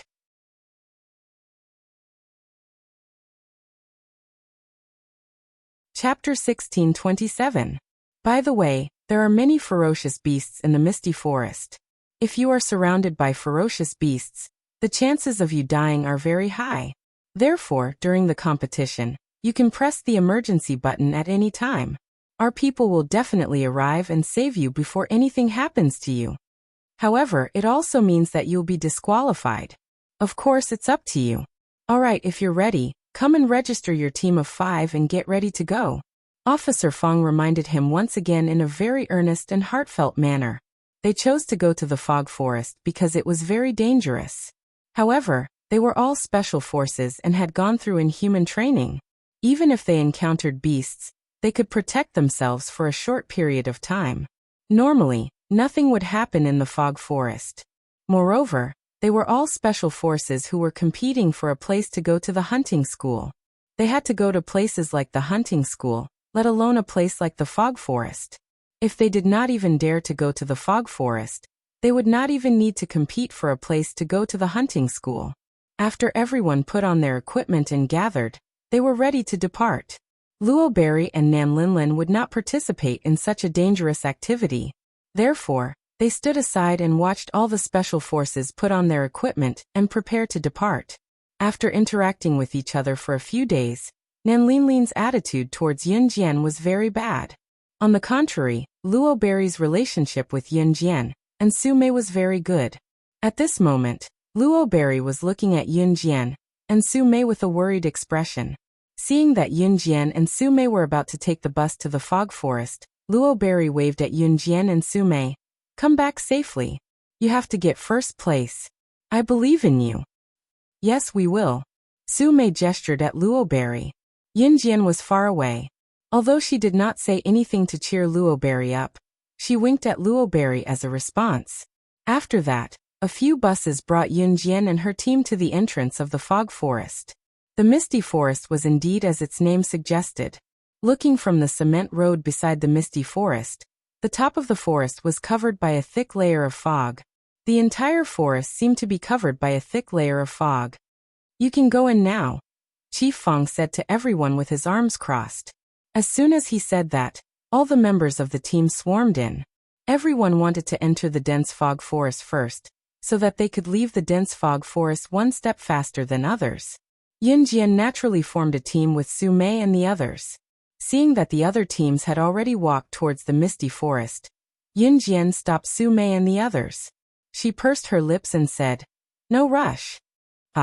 Although Su Mei didn't understand, she didn't force her way in. Yun Jian walked forward and rummaged through the soil at the entrance of the misty forest, as if she was looking for something. After rummaging through the surrounding soil, she followed Su Mei and the others into the misty forest. They are far away. Let's go faster, Su Mei said. Yun Jian's eyes darkened, but she didn't say anything. After walking for about an hour, they bumped into Zhou Duanjing and the others. It wasn't just Zhou Duanjing's team. There were also a few other teams resting where they were. After walking for an hour, everyone was naturally tired. Their drive wasn't as strong as before. Yun Jian and the others didn't walk very fast, so they could still continue walking. But just as they were about to continue, they were stopped by Zhou Duanjing and the others. Zhou Duanjing even teased Yun Jian with a smile. Yo, you guys still want to continue walking? If you meet any ferocious beasts, don't come crying to us for help. As soon as Zhou Duanjing mentioned ferocious beasts, Yun Jian frowned. Oh. Just then, the roars of ferocious beasts came from afar. No way. Zhou Duanjing's face instantly darkened. Ferocious beasts were really coming? Could it be that his crow's beak had hit the jackpot? It's a pack of wolves, Yun Jian said as she took out 2 butterfly knives from her backpack and held them in her hands. Don't scare us. It sounded like the cry of a bird. How could we meet such a dangerous species as a pack of wolves the moment we enter? Do you think you have good hearing and can hear clearly that it's a pack of wolves? One of the people in Zhou Duanjing's group chuckled coldly at Yun Jian. But just as this person finished speaking, ferocious wolves leaped out of the forest one after another. All the wolves surrounded them ferociously. This time, everyone who was sitting where they were stood up. The expressions of Zhou Duanjing and the person who said Yun Jian was spouting nonsense changed drastically. Especially the person who said Yun Jian was spouting nonsense. When he saw this scene, he immediately exclaimed, F***ck, it's really a pack of wolves.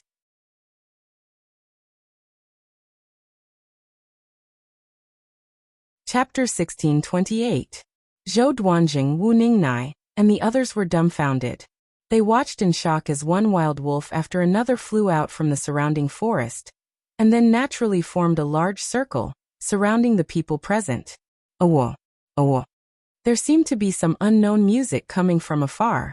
The moment they heard the music, the wolves did not surround everyone at the same time. Instead, they surrounded everyone in the center of the circle, and raised their heads to howl loudly. The howls were deafening for a moment. 80% of the special forces who participated in the 20th combat event were resting here. They were now trapped in the wolf pack with Yun Jian and the rest. The moment they saw the wolf pack, everyone was shocked at first, then their expressions tensed up. Everyone present was the best special forces from all over country Z. Even if they were to face a wolf pack, they would not lose their lives here. Zhou Duanjing was in the weaker batch, so when he saw the wolf pack, he was in a more pathetic state. The other special forces were not the same. When they saw the wolf pack, they only tensed up and silently picked up the weapons in their hands. It was unfortunate to encounter a wolf pack, but as a special forces soldier, they did not have to complain about encountering a wolf pack or be unlucky. They had to be ready for battle at all times. The wolf pack was still leaping out of the forest. All the special forces soldiers looked at the wolf pack that surrounded them, and did not move. Why are there so many wolves?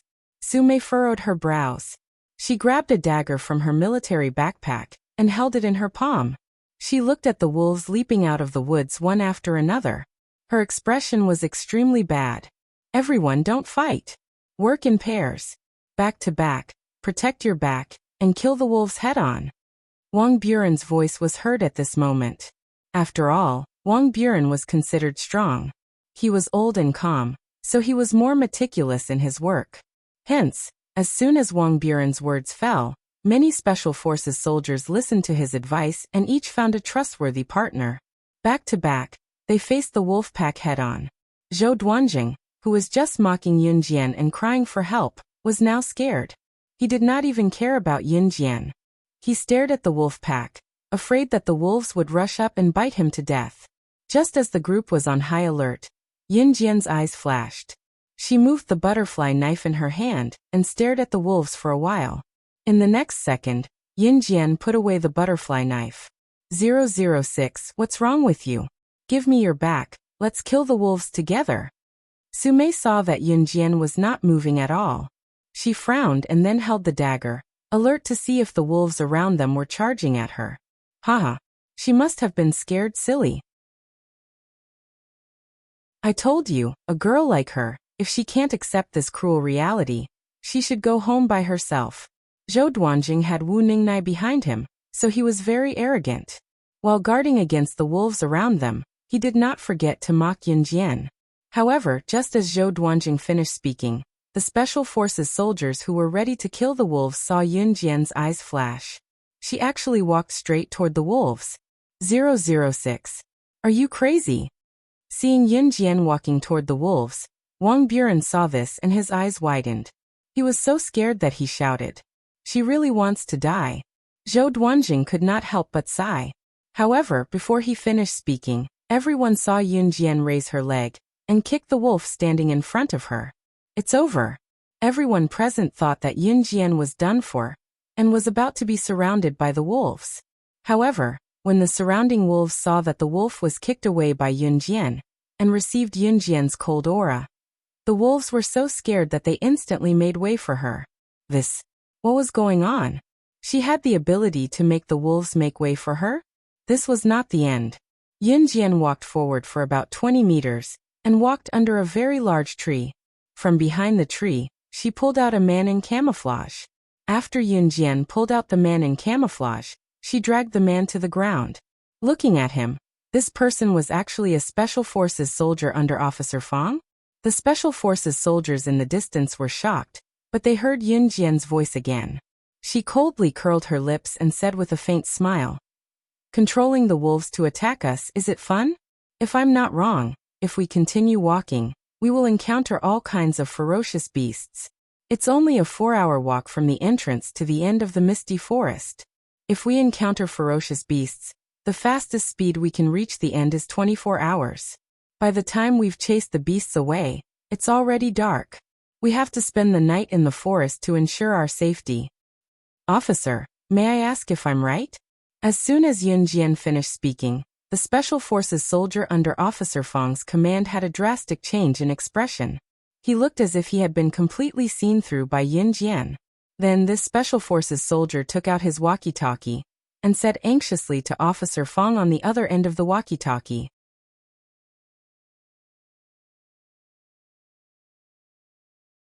Chapter 1629.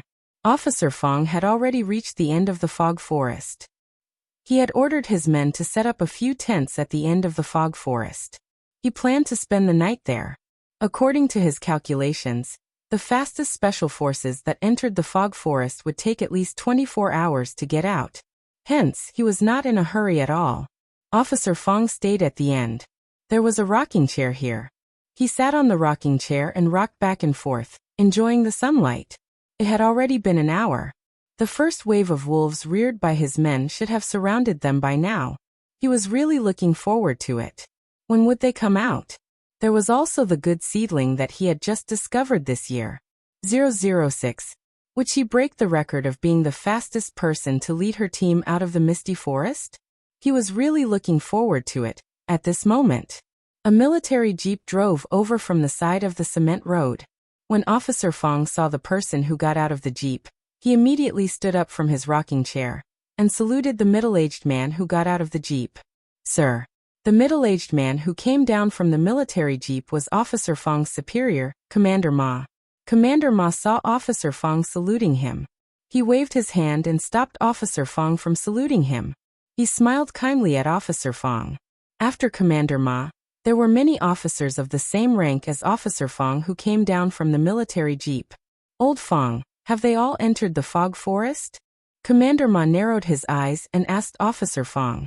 The superiors attached great importance to this selection competition. It was not only because the top 3 spots in the hunting school had to be taken by the best special forces. More importantly, if the 3 special forces who went to the hunting school could graduate successfully, it would have a great impact on Z country's reputation. At least the foreigners would not look down on Z country's people. Z country's people also had to establish their own dignity. Hence, Commander Ma came down from the army to check on the situation. "Yes, sir." Officer Fang nodded at Commander Ma. "Well, have you found any good seedlings in the past 19 days?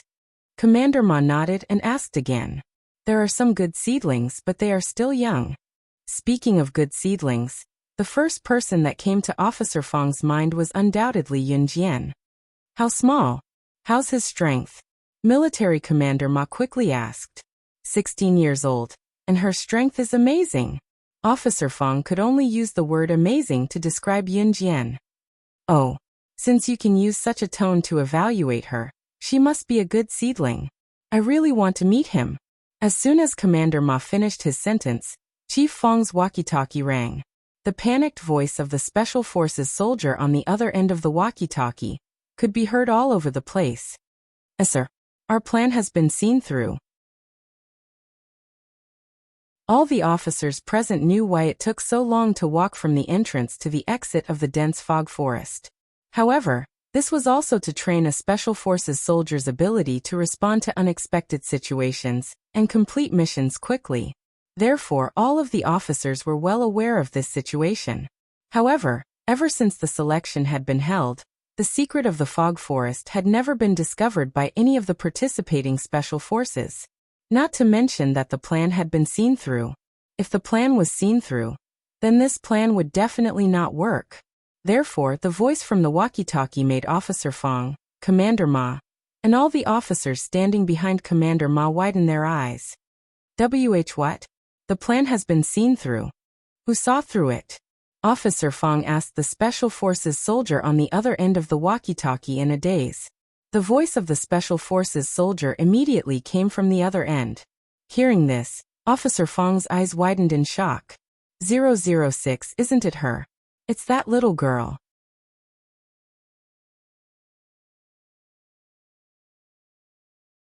Chapter 1630. Military Commander Ma was even more satisfied after hearing the Special Forces soldier's words. While the officers were shocked, Military Commander Ma did not forget to nod. She is indeed a good seedling. I am confident that our Z country's Special Forces will be able to hold our heads high in the hunting school this time. In the past, the Special Forces soldiers sent by Z country to the hunting school were not particularly outstanding. Hence, they were indirectly ridiculed by the hunting school and some international figures. Although there were a few exceptional talents, there were not many of them overall. There were only one or two of them who were at the top. Moreover, the one or two at the top was not as powerful as 100 or so people. Hence, when they heard that Yun Jian had exposed their plan, Military Commander Ma, Chief Fong, and every officer present were both embarrassed and excited. They were excited because they had finally found another good seedling. Haha. Old Fong, I have a feeling that this young lady will definitely amaze the world. Then she will become an outstanding representative figure in the history of Z country. Military Commander Ma gave the highest evaluation he had ever given in his life. Hearing this, the surrounding officers expressed their agreement. Somewhere in the misty forest, Zhou Duanjing, Wu Ningnai, and the rest were watching the scene with their mouths agape. No one had expected Yun Jian to pull off such a trick. When Yun Jian walked towards the wolves earlier, everyone thought that Yun Jian wanted to deal with the wolves alone. However, no one had expected Yun Jian to kick away a wolf, then stun the wolves. Finally, she walked over and pulled out the Special Forces soldier under Chief Fong from behind a big tree. She even used a shocking method to decipher all the facts one by one. Without asking about anything else, Yun Jian's words had frightened the Special Forces soldier under Chief Fong to the point that he immediately called Chief Fong for help. Who on the scene could do such a thing? When they were surrounded by the wolves just now, everyone wanted to fight, but Yun Jian was the only one who saw through it. It was really. At that moment, no one dared to say a word. Until Chief Fong's voice came from the walkie-talkie. Ahem. Since the plan has been discovered, I will change the competition at the last minute. For the sake of fairness, I will remove all the beasts that are obstructing you. Everyone will rely on their own abilities. Whoever reaches the finish line first will win. The elimination system will remain unchanged. You can run if you want. The top 20 who find the correct direction and reach the finish line in the misty forest will advance. You may move now. 80% of the Special Forces were surrounded by the wolves, and the remaining 20% were not present. For the sake of fairness, Chief Fong changed the rules. He wanted everyone to reach the finish line in the misty forest as soon as possible and secretly removed all the beasts that attacked the Special Forces soldiers. In other words, the other 20% of the Special Forces would not encounter any ferocious beasts along the way, and would be dismissed by Chief Fong. In this way, fairness could be guaranteed. As soon as Officer Fong finished speaking, the surrounding Special Forces soldiers continued moving forward as fast as they could. Run. Why were they standing? Waiting for the food? In fact, even without the beast's attack, it was not easy to run to the finish line, because it was easy to get lost in the misty forest. If he just ran forward without knowing the direction, what if he ran in the wrong direction? Wouldn't they be even further away from the finish line? Yun Jian, what should we do? Perhaps because Yun Jian's performance was too outstanding, Su Mei, Su Wenming, and the other three walked up to Yun Jian and asked Yun Jian, "Run. Whoever reaches the finish line first will win." However, Yun Jian only narrowed her eyes slightly. Then she took the lead and took a step forward.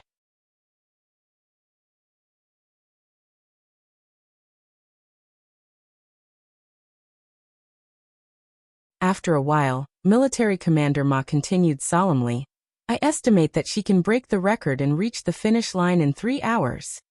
3 hours. No one had ever passed through the misty forest in 3 hours and reached the finish line. How high did Commander Ma think of Yin Jian? All the officers present took a deep breath in shock. Look, that's... Just as Commander Ma gave Yin Jian the highest rating and estimated the fastest record, someone exclaimed in surprise. That's someone coming out from the misty forest? That's impossible. It's only been 2 hours. Someone actually reached the finish line from the entrance of the misty forest in just 2 hours. Another exclamation of surprise was heard. All the officers present were shocked. They felt that they had never encountered anything more shocking than today.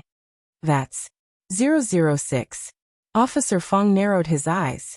When he saw the petite figure easily pass through the last patch of grass and walk over with the other 4 people from the same team, he exclaimed in surprise.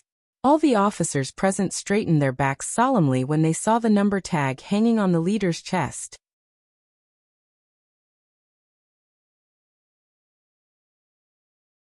Chapter 1632. Yin Jian had her hands in her pockets. She strolled towards them lazily while enjoying the scenery. We're here? We're at the finish line. Su Mei saw Chief Fong and the other officers standing beside him. She was so surprised that she couldn't move her legs. That's it. Did that mean that they wouldn't be disqualified and would advance to the next round? The elimination rate this time was as high as 80%. In other words, among the 99 special forces, only the top 20, which was 1/5 of them, would be able to advance. The rest of them would be disqualified in this event. Pack up and leave. With such an elimination rate, even if Yin Jian foiled Chief Fong and his team's plan, it was still terribly difficult for her to walk out of Mist Forest in the top 20 and advance to the next round.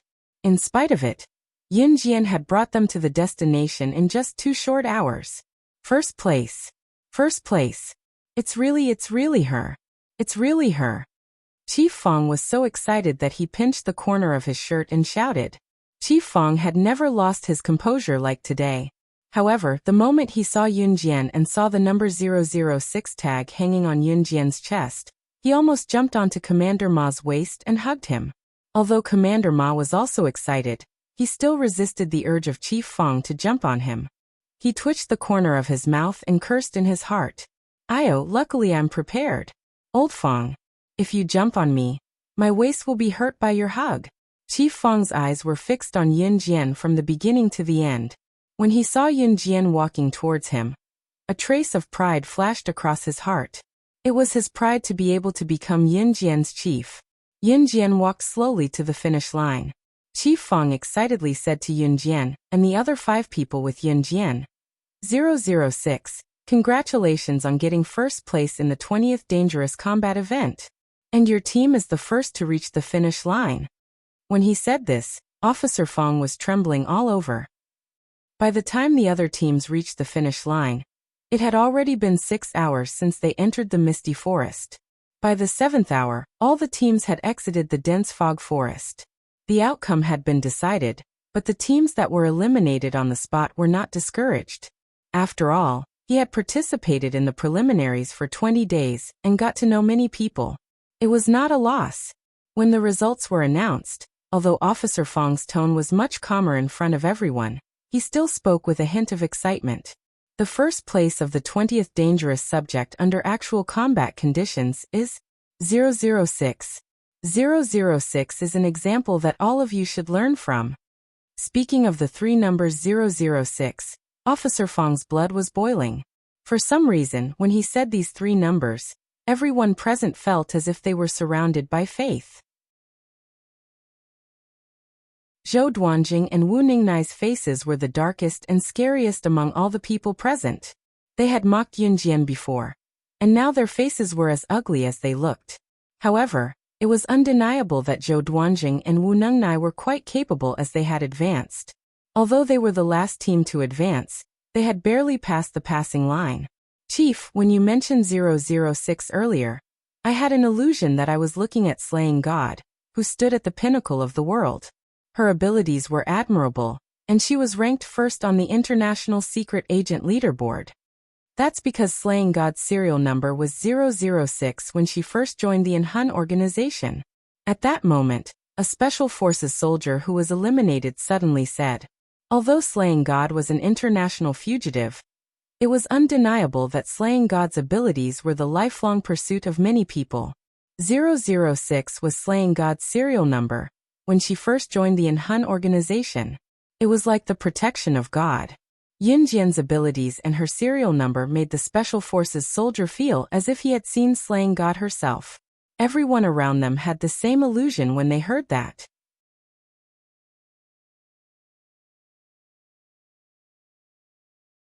Chapter 1633. When everyone looked at Yunjian, they felt as if they were looking at Slaying God, the #1 secret agent in the world. 006. It was the symbol of strength. After the Special Forces soldier praised Yunjian, the other Special Forces soldiers who were disqualified in this round looked at Yunjian with admiration, as if they were looking at Slaying God. Putting everything else aside, the ability of Slaying God, the #1 secret agent in the world, was legendary.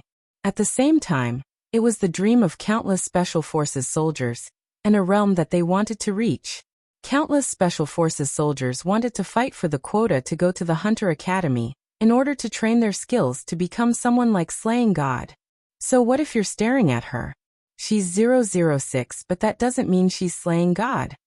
Seeing that everyone was looking at Yunjian, Zhou Duanjing, who was standing not far away, had long found Yunjian an eyesore. This time, he said what he wanted to say in front of everyone. 006, the same as when Slaying God first joined in Hun, but what did that mean? It did not mean that Yunjian was Slaying God, the #1 secret agent in the world. Even if Yunjian's performance was shocking, Zhou Duanjing had never seen Yunjian show off her amazing skills. To Zhou Duanjing, even if Yunjian had surprised a bunch of people, she was just taking advantage of the situation. At most, she was smarter. Looking at her skinny body, she did not look like she had much strength. That's true, but the young lady is really amazing. She needs to be praised. At least, I can't reach her level now. Haha. I've been disqualified. A man in his 30s refuted Zhou Duanjing's statement tactfully. He first smiled, then praised Yunjian indirectly. With an 80% elimination rate, it was amazing that a teenage girl like Yunjian could stay in the selection field. Zhou Duanjing clenched his fists. He originally wanted to say something, but he forcefully swallowed the words that he wanted to say. He would use his fists and strength to show Yunjian in the next few days that it was impossible for her to compete for the top 3 spots in the Hunter Academy, with just some tricks. He would let her know that leaving the selection field with serious injuries was not a joke. The results of the competition are out. Many people have left. You can leave the selection field tonight. Chief Fong signaled for everyone to quiet down, and said to the Special Forces soldiers who had been disqualified, "Don't be upset that you've been disqualified because you're not disqualified. You're just temporarily. Next year, the year after that, and the year after that, there's still plenty of time for you to make a comeback. Remember that each and every one of you are the pride of Country Z. Everyone has their own value." Officer Fong patted his chest and spoke very solemnly, spreading his passionate words to everyone present. After he said that, the Special Forces soldiers who were disappointed that they had been eliminated mustered their courage again. Chief Fong at the same time, at the same time, at the same time, at the same time, at the same time, at the same time. After sending away all the Special Forces soldiers who had been disqualified, there were only 20 Special Forces soldiers left, including Nan Linlin and Luo Mei. Nan Linlin and Luo Mei were not included in the 20 Special Forces soldiers. They were there purely to experience life. Luo Mei, on the other hand, was very hardworking in learning martial arts. After sending away all the Special Forces soldiers who had been disqualified, Chief Fong gathered the remaining 20 Special Forces soldiers in an empty space. Nan Linlin and Luo Mei were not included in this group of 20 Special Forces soldiers. "I'll bring you to a Taekwondo dojo later. You'll stay there for the next few days. We're just borrowing the dojo's space. The remaining 20 Special Forces soldiers will fight one-on-one. You'll fight each other once a day. I'll explain the rules later. When we get there, The Taekwondo dojo has its own business. Everyone can train in the Taekwondo dojo, but don't disturb their business. I'll take you there now.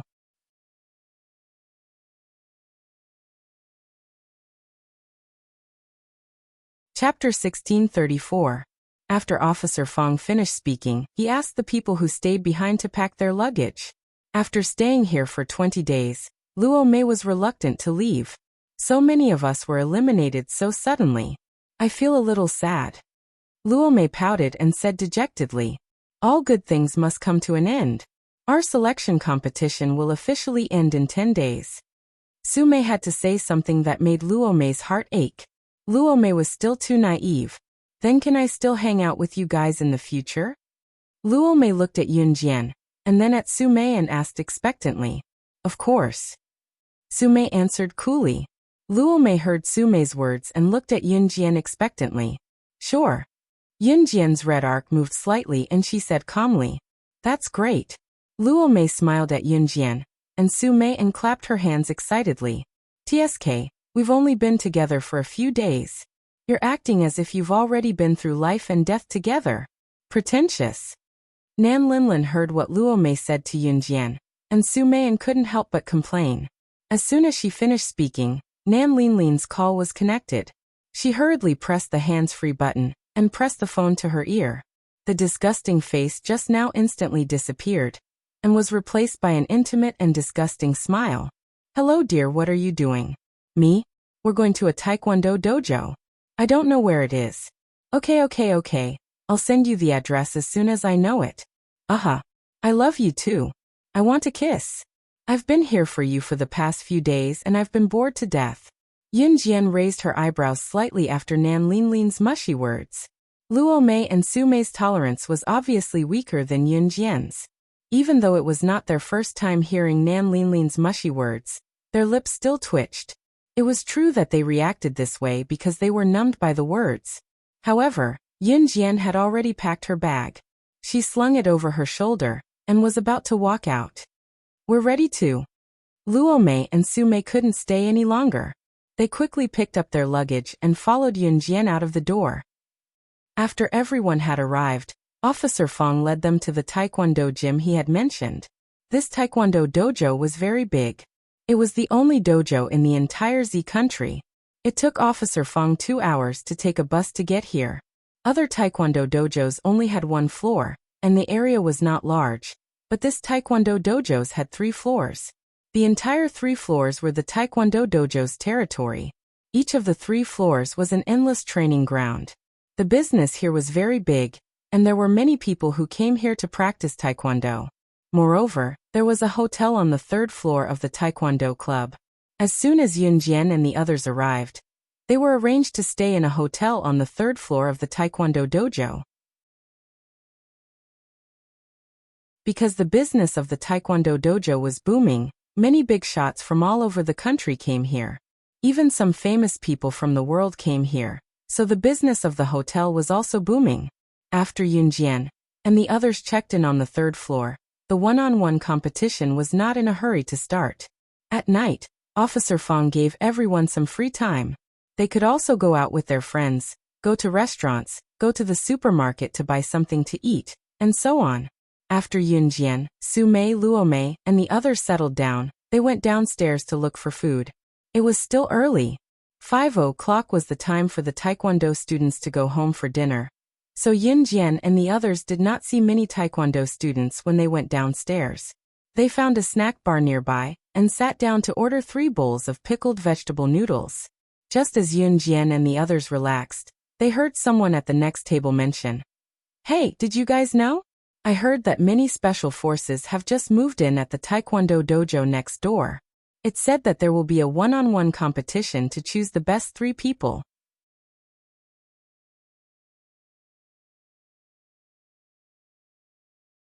Chapter 1635. Special Forces? Special Forces coming to the Taekwondo dojo for a fight? Is this news real or fake? Did you inquire wrongly? Another person asked in a slightly suspicious tone. How can my news be fake? Do you know about the International Hunting Academy? It's the place where the Special Forces are trained. I heard that this time, the special forces will compete here and choose the best 3, so that they can send the best 3 to the hunting school to further their studies. I heard that 80 special forces have been eliminated, and the top 20 have been chosen. The final battle will be held at the Taekwondo dojo. The top 20 special forces are the best in the whole of Country Z. They're not something that normal special forces can compare to. The burly man sitting next to him slurped his noodles and described the incident as if he was intoxicated. He looked as if he was one of the powerful special forces soldiers that he described. Hearing the man's boasting, the other burly men beside him were mesmerized. They clapped their hands and exclaimed, "Amazing! Amazing!" They didn't know that 2 of the special forces that they were boasting about were right next to them. It was normal that outsiders couldn't tell Yun Jian and Su Mei's strength from their looks. Ahem. Su Mei blushed in embarrassment when she heard the boos of the men next to her. She coughed twice to show her embarrassment. Luo Berry and Nan Linlin weren't counted among the 20, so Luo Berry was just a little surprised.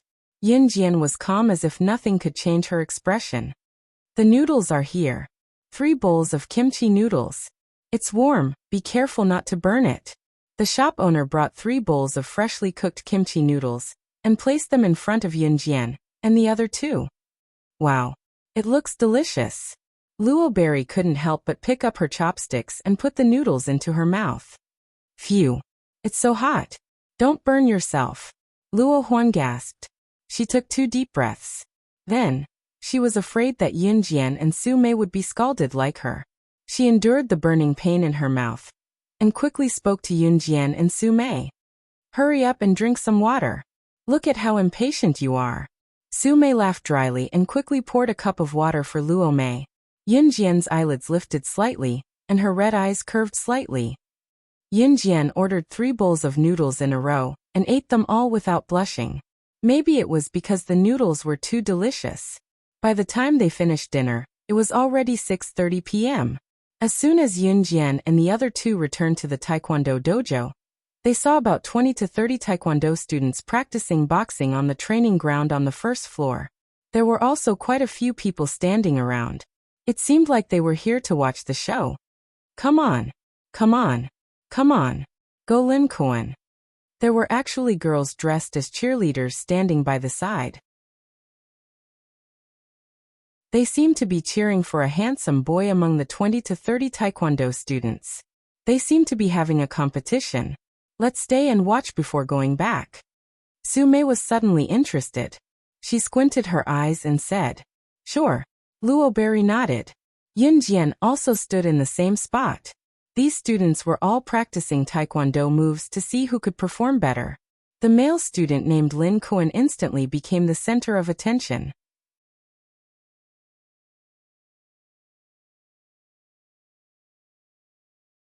Chapter 1636.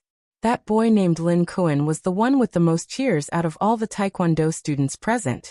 Moreover, this boy named Lin Kuan's punching technique was indeed vigorous and on point. Lin Kuan very much enjoyed being the center of attention. The girls around him were wearing cheerleading outfits and cheering him on. Today was the Taekwondo dojo's monthly punching competition. It was a competition of whose punches were on point and accurate. It wasn't until this boy named Lin Kuan threw the last punch that the group of girls wearing cheerleading outfits screamed, and the atmosphere reached its climax. There were also many parents standing around. It seemed that most of them were here to accompany their son. Seeing their son punching in front of these 20 to 30 Taekwondo students, they suddenly felt a sense of pride. Some parents even pulled the surrounding people and pointed at a certain figure and said, "This is my son," and so on. That boy named Lin Kuan was about 18 or 19 years old. When he threw the last punch and received the screams of the surrounding girls, his smug look could no longer be concealed. They are all so powerful. They are simply young geniuses. Each and every one of them has a unique skill. A parent exaggeratedly screamed and praised the 20 to 30 Taekwondo students. The scene had already reached its peak.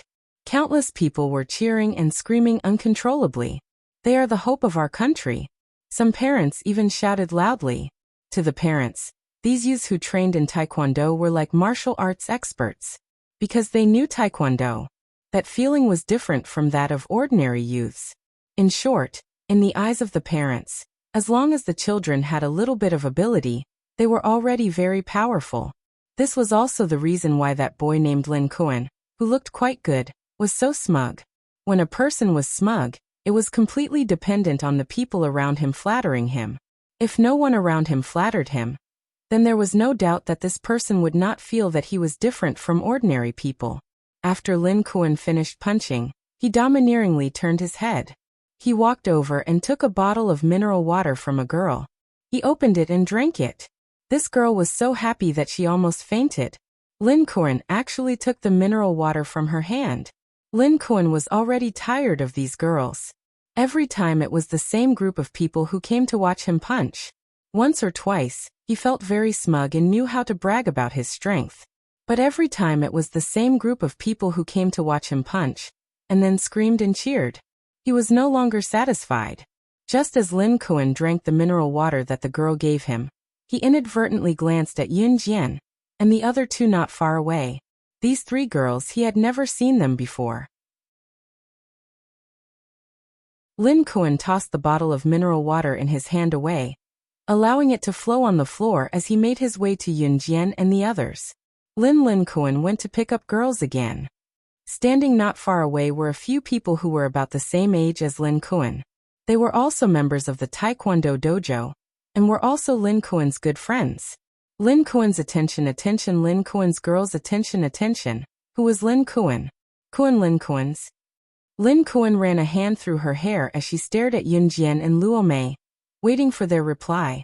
Luo Mei gulped and hid behind Yun Jian without making a sound. Lin Kuan, on the other hand, looked at Yun Jian. Are you sure you want me to comment? Under Lin Kuan's expectant gaze, Yun Jian indifferently asked. Of course. Lin Kuan flicked his hair again. He looked at Yun Jian expectantly and continued to confirm.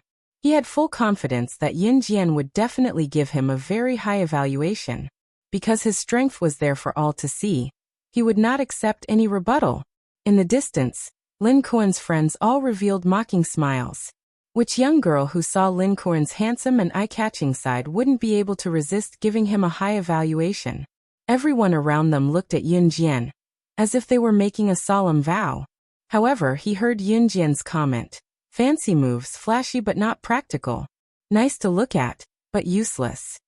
Lin Kuan was dumbfounded by this comment. She said. What did she say? Did she say that he was good-looking but useless? Hey, what's wrong with you? Lin Kuan is the best fighter in our Taekwondo dojo. You're a girl who doesn't even know how to fight. How dare you say that Lin Kuan's moves are flashy but not practical? You're provoking us, right? Do you think you're one of those famous Special Forces soldiers who moved in today? You're just a young girl. How dare you use such a tone to comment on us? If you have the guts, show us how to fight. Just as Yun Jian finished her comment, the boys in Lin Kuan's group immediately ran over and pointed at Yun Jian. Their tone was full of disdain for Yun Jian. It was as if they were saying, "You're a girl, so you should praise me. You don't even know Taekwondo, so what's so great about it?" Just as they finished speaking, someone walked in through the door. The man looked around and found his target before calling out to Yun Jian, Su Mei and Luo Berry. You're here. 006-057-101. Officer Fong is calling us to gather outside. This person was one of Yun Jian's Special Forces soldiers. Suddenly hearing this person's words, the boy who said that Yun Jian was not good was shocked.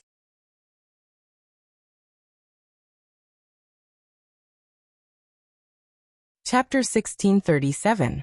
Officer Fong led a team of Special Forces soldiers into the Taekwondo dojo, and they were about to have a one-on-one match. Even though Officer Fong brought Yun Jian and her group of 20 over people here to keep a low profile, the news still leaked out. Special Forces soldiers, to ordinary people, they were a sacred symbol. Normally, they wouldn't even be able to meet them.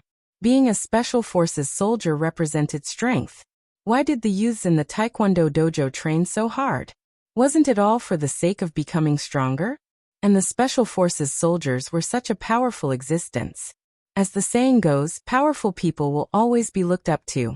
When they heard that Yun Jian was a Special Forces soldier, All the parents and students in the Taekwondo dojo looked over with curiosity and shock. She's one of the most powerful special forces soldiers in the country? She? Lin Kuan, who was swaggering in front of Yun Jian, was so shocked that his eyes widened. He looked at Yun Jian with a terrified expression. The girl in front of him was actually one of the most powerful special forces soldiers in the country? Was she even 18 years old? Lin Kuan's expression changed. He stared at Yun Jian, and his expression was as if he had stepped on dog poop. Just now he was so cocky in front of Yun Jian. He thought that a girl actually dared to use such a contemptuous tone to judge him. She was only good-looking, but she was useless? But now, it seemed that his actions just now had turned into a ridiculous joke. Lin Kuan's expression was extremely dark. Let's go, let's gather. Su Mei was the oldest after all. She saw Lin Kuan and this group of brats talking about Yun Jian like that, and now they were being humiliated. She only twitched the corner of her mouth, and was too lazy to argue with them. Su Mei waved at Yun Jian and Luo Mei, and walked towards the Taekwondo dojo's main entrance. Yun Jian only sneered slightly, and then she turned around and followed Su Mei out of the Taekwondo dojo. Yun Jian's fluttering long hair was tied up high at the back of her head. She wore a black tight suit, and her tall and beautiful figure was vividly displayed. Her back view was so free and easy that it made people's blood boil. Are all the Special Forces soldiers gathering at the entrance? Let's go. This is a once-in-a-lifetime opportunity. Why aren't you guys going to take a look? Some parents reacted and shouted excitedly. All the students and parents in the Taekwondo dojo reacted and followed them out. Although Lin Kuan felt awkward, he couldn't hold back his curiosity and walked out of the Taekwondo dojo's group. The three of them were the last to gather at the entrance. Chief Fong was currently standing on the steps of the Taekwondo gym, looking down at them. By the time the three of them entered the troop and stood at attention, everyone was already present. At this time, Lin Kuan and the others walked out of the Taekwondo dojo's entrance, full of curiosity. Everyone stood in the distance and looked at Yun Jian's group of 20 people. Tomorrow, we will officially start the one-on-one competition. The rules are simple. We will draw lots to fight. The winner will stay, and the loser will pack up and leave. From today onwards, there will be a competition every day until the final 3 people are chosen. Officer Fong and the others were all present, and he spoke very solemnly. Because they were temporarily gathered at the entrance of the Taekwondo dojo, the passers-by stopped and looked over. Parents, Lin Kuan, and the others were all standing around. What shocked Lin Kuan and the others the most was that Yun Jian was actually a member of the Special Forces. But the shock was far more than that. After Officer Fong finished his speech, he continued, "Now, each of you can express your thoughts or your confidence in the competition." Officer Fong looked at Yun Jian and said to Yun Jian, "006, you have the best ability. You go first." After he finished speaking, Lin Kuan and the others watched as Yun Jian walked out from the group of Special Forces soldiers, and then walked up. The best ability? The youngest girl actually had the best ability.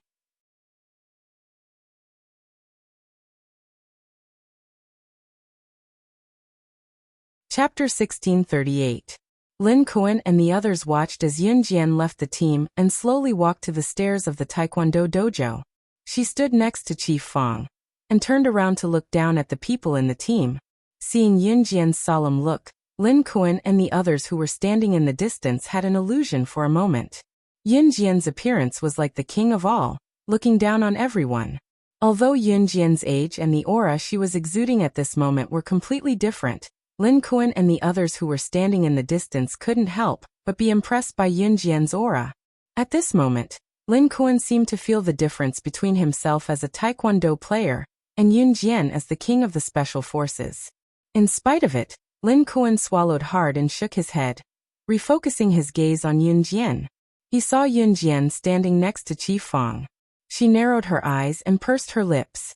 In front of so many people, adults and children, she calmly said a sentence that made everyone feel that she was arrogant. "First place in this year's qualifier. Sorry, it's mine." Yun Jian's words were arrogant to the extreme. If the person who said this was a tall and sturdy man with great strength, no one present would have any doubts about it. But the person who said this was an underage girl who looked like she wasn't even 18 years old. Although Yun Jian's figure was slim, she was already 165 meters tall. Among women, this height wasn't considered short. In spite of it, Yun Jian was skinny. Her slender figure made her look like a frail little girl. Let's not talk about this. Look at the group of Special Forces soldiers standing below. Which one of them was as thin as Yun Jian? But Yun Jian was still so arrogant. Although Chief Fang said that Yun Jian's ability was the best. But ability didn't represent strength. This young lady was able to become a Special Forces soldier at such a young age. She even stood out after eliminating the other Special Forces soldiers. She's really amazing. It's a pity that she's not modest, and her strength isn't that strong either. Such an arrogant little girl won't last long. A male parent who knew about one of the contestants shook his head and sighed. Who are you trying to impress? Nan Linlin, who was standing in the distance, sneered when she heard Yun Jian's words. He didn't say anything else. Zhou Duanjing and the others, who had always been at odds with Yun Jian, didn't try to undermine her after Yun Jian spoke in front of so many people. When Yun Jian returned to her original position, it was Zhou Duanjing's turn. Zhou Duanjing glared at Yun Jian fiercely and strode up the stairs. 006, the one-on-one competition will officially start tomorrow. On the day I fight you, I'll let you know how to write the word strength gap. Zhou Duanjing provoked Yun Jian with arrogant words as soon as he stood on the stairs. His tone was so mischievous that the surrounding audience was dumbfounded. When they finally reacted, the surrounding audience suddenly became excited. A public challenge? Then the one-on-one competition from tomorrow onwards would be fun. When Zhou Duanjing came down the stairs, Yun Jian narrowed her eyes and met his gaze. She mercilessly rebutted Zhou Duanjing's provocation in front of everyone.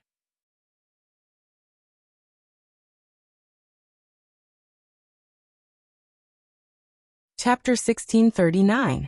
Yun Jian's counterattack made Zhou Duanjing's face darken. Anyone who was smart enough could tell that Zhou Duanjing and Yun Jian were not on good terms. I'll see you in the arena.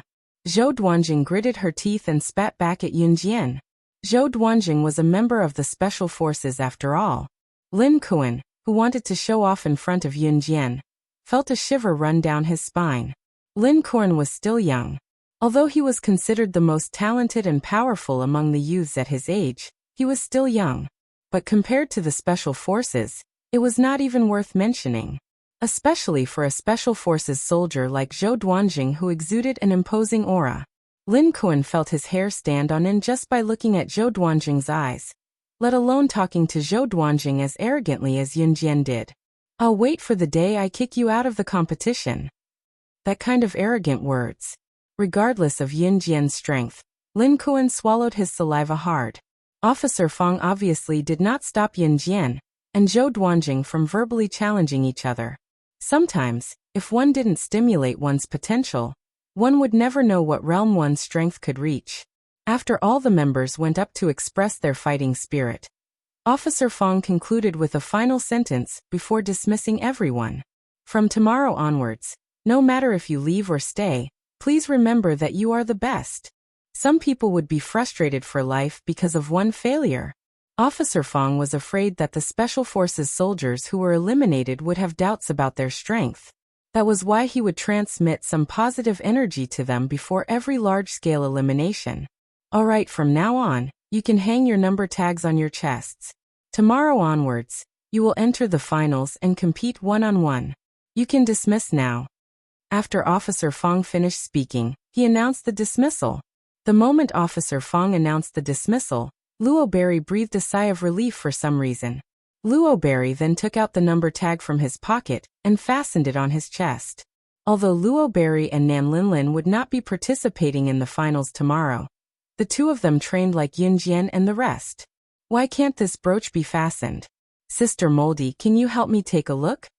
Luo Berry tried for a long time, but she couldn't close the number tag on her chest. She tugged at it for a long time before leaning towards Su Mei. At this moment, Yun Jian was standing not far away. She crossed her arms in front of her chest and did not touch her number tag. Because Lin Kuan, who was showing off in front of her just now, was standing in front of her. So you're from the Special Forces. Let's be friends. My dream is to be a Special Forces soldier too. To become a soldier. I believe that with my strength, I can definitely become a Special Forces soldier like you. It's just that God hasn't given me the opportunity to join the Special Forces like you did. But I believe that I will definitely join the Special Forces. I think we must be on the same side. So let's be friends. Lin Kuan confidently extended his hand towards Yun Jian. He had a mysterious confidence that if he joined the Special Forces, his strength would definitely be stronger than Yun Jian's. If a girl of Yun Jian's age could join the Special Forces, it meant that it wouldn't be difficult to stand out in the Special Forces. And with his strength, it would be extremely easy to stand out in the Special Forces. In short, Lin Kuan was full of confidence in himself. Even Yun Jian could not help twitching the corners of her lips when she saw how confident she was. Ah. Lin Kuan actually personally invited a girl to be his friend. So handsome. So handsome. I'm going to faint. Why can't I be that girl? That girl is so lucky. Oh my God, I'm really going to die from how handsome he is. Indeed, Lin Kuan is the most handsome when he's making friends. That girl has a few lifetimes of good luck. She can actually become friends with Lin Kuan. The group of girls who were cheering for Lin Kuan when he was punching earlier all pretended to be infatuated with him. Lin Kuan admitted that he made friends with Yun Jian because of her good looks. But towards Yun Jian, Lin Kuan didn't have that kind of feeling. He simply felt that Yun Jian's strength was weaker than his, but he also felt that being a member of the Special Forces might be of great help to his future development. Just as Lin Kuan extended his hand towards Yun Jian narrowed her eyes. But before she could say anything, Yun Jian felt an extra hand around her waist. The next second, a large palm grabbed her waist and pulled her into a warm and comfortable embrace. Stay away from my woman, and you can live a long life.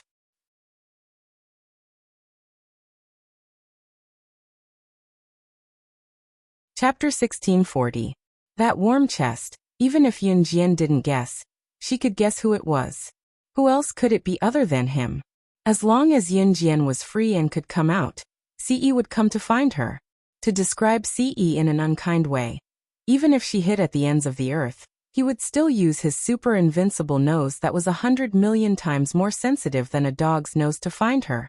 Sure, if she told him that she dared to use the super invincible nose to describe his ability to find people, Yun Jian reckoned that she wouldn't be able to get out of bed tomorrow. He would definitely love and dote on her. You are her boyfriend? Lin Kuan wasn't as ignorant as any of the boys that Yun Jian had met before. Other than being arrogant, Lin Kuan was an outstanding person. Hearing Ce call Yun Jian his woman, Lin Kuan immediately reacted. The man in front of him was Yun Jian's boyfriend? We are already married. She is now my wife. Ce didn't care what Lin Kuan thought of Yun Jian. As he spoke, he reached his slender hand into his trouser pocket. Yun Jian only needed to look at Ce's hand gesture to know what Ce was going to do. He was going to take out their marriage certificate from country R again. Yun Jian felt a little embarrassed to talk about Ce's strange habit. She coughed twice and reached out to grab Ce's hand, stopping Ce from taking out the marriage certificate. Ce was going to show off the marriage certificate before putting it back. But with Yun Jian holding his palm and feeling the soft, girlish touch, he was so mesmerized by her beauty that he forgot to reach his hand into his pocket to retrieve the marriage certificate. Hearing Ce say that Yun Jian was his wife, the surrounding people were a little surprised. However, looking at Ce's handsome face, they couldn't refute him. Ce's handsomeness made everyone present speechless. Ahem. That's her boyfriend, I know. Lin Kuan coughed twice. Couples in school would sometimes use husband and wife to refer to each other. Lin Kuan didn't find it strange. I just want to be friends with her. After all, we are both outstanding talents. It's normal for talents to make friends with talents. Besides, I don't have any bad intentions. Lin Kuan thought that he was in the right as he spoke to Ce boldly. In spite of it, Ce cut Lin Kuan off halfway through. Do you think you're worthy of being friends with my woman? Befriending his Xiao Jian? Ce held back his urge to shoot Lin Kuan as he hugged Yun Jian's soft body and refused to let go. So soft, especially the fullness that his arm rubbed against. Just by rubbing her plump breasts with his hand, he could feel her fullness. I really want to rub it, touch it, lick it. Cough cough. If Yin Jian knew what Ce was thinking right now, she probably wouldn't allow Ce to hug her. Wow. Yin Jian, you're married. Congrats, congrats, congrats. As a good friend, I'm definitely going to attend your wedding in the future. Luo Mei was surprised by Ce's words, but she chose to believe him and congratulated Yin Jian right away. Luo Mei was still fiddling with the number tag on her chest with Su Mei, so she congratulated Yin Jian when she heard what Ce said. Su Mei was surprised as well, but she was more mature than Luo Mei, so she did not say much. Of course, hearing that Luo Mei was going to attend her and Ce's wedding, Yin Jian broke into a smile. Luo Mei lowered her head to fiddle with her number tag after she was done talking to Yin Jian. Why couldn't she get it up? Nan Linlin, who was a distance away, was indignant when she saw that Yin Jian had such a handsome boyfriend. Seeing that Luo Mei was close to Yin Jian and was fiddling with her brooch, Nan Linlin walked over and bumped into Luo Mei hard. Ah! Luo Mei fiddled with the brooch, and it pierced into her hand. She screamed from the pain. Yin Jian and Su Mei were about to make a move when they saw it. However, before Yin Jian and Su Mei could do anything, Nan Linlin, who was about to enter the Taekwondo dojo, was grabbed by Mo's son, who was standing behind Ce, stopping her from moving forward.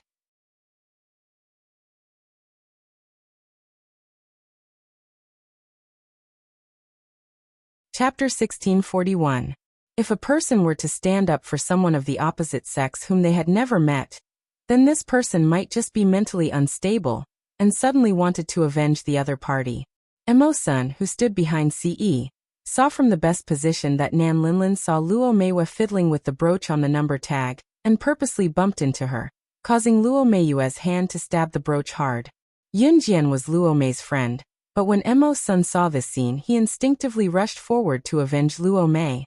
The brooch wasn't deep, but it wasn't shallow either. It was bleeding. Luo Mei gritted her teeth in pain and pulled the brooch out of her hand. Nan Linlin, who was dragged to the ground by Mo's son, wanted to say something arrogantly, but when she saw Mo's son's murderous gaze, she was so frightened that she quickly apologized. I am sorry. I'm sorry.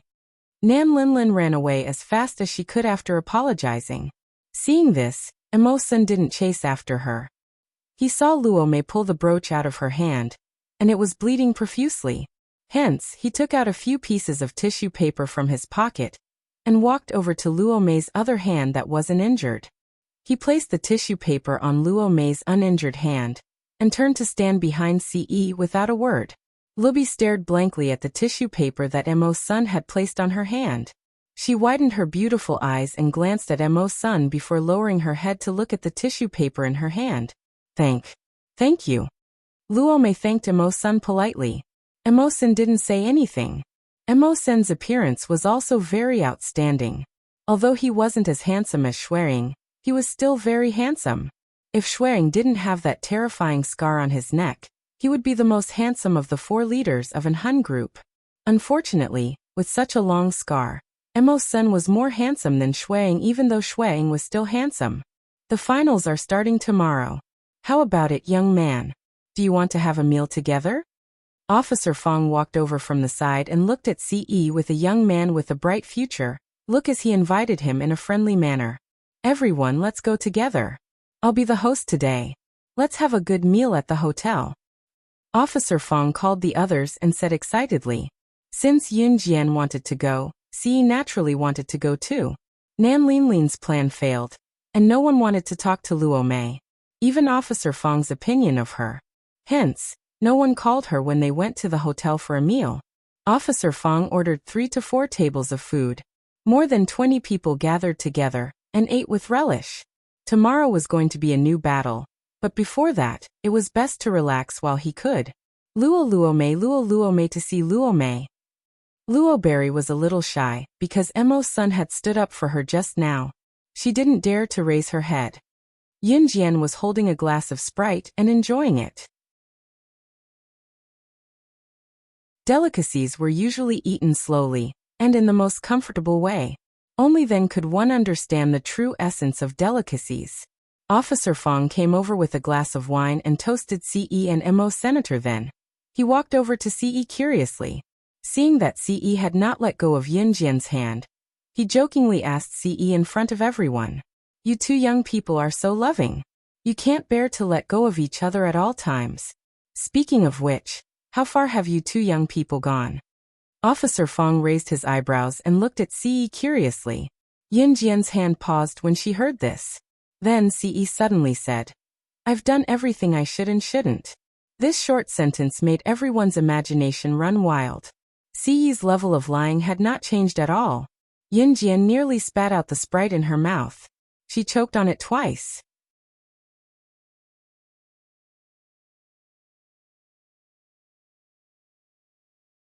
Chapter 1642. Pfft. As soon as CE finished speaking, Officer Fong, who was holding a glass of wine to toast CE, didn't forget to toast the people around him. When CE said the last sentence, Officer Fong was still holding a glass of wine to toast the people around him. At the same time, Officer Fong had already put the glass to his mouth and took a small sip of wine. The wine was still lingering in his mouth, but before he could swallow it, CE's words had already rung out. These shocking words caused Officer Fong to spit out the wine he hadn't swallowed in time. It sprayed directly onto the face of a Special Forces soldier sitting in front of him. After Officer Fong let out a sigh of relief, his expression changed drastically. He hurriedly took out pieces of tissue paper from the dining table and apologized while wiping the face of the Special Forces soldier who had been sprayed in front of him. Sir, I'm fine. The Special Forces soldier, who had been sprayed all over, looked at Officer Fong with a fake smile and continued speaking. How could he be fine? His face was covered in the other party's saliva. Cough cough. It's my fault, it's my fault. Officer Fong forced an awkward smile and looked at the Special Forces with an apologetic expression.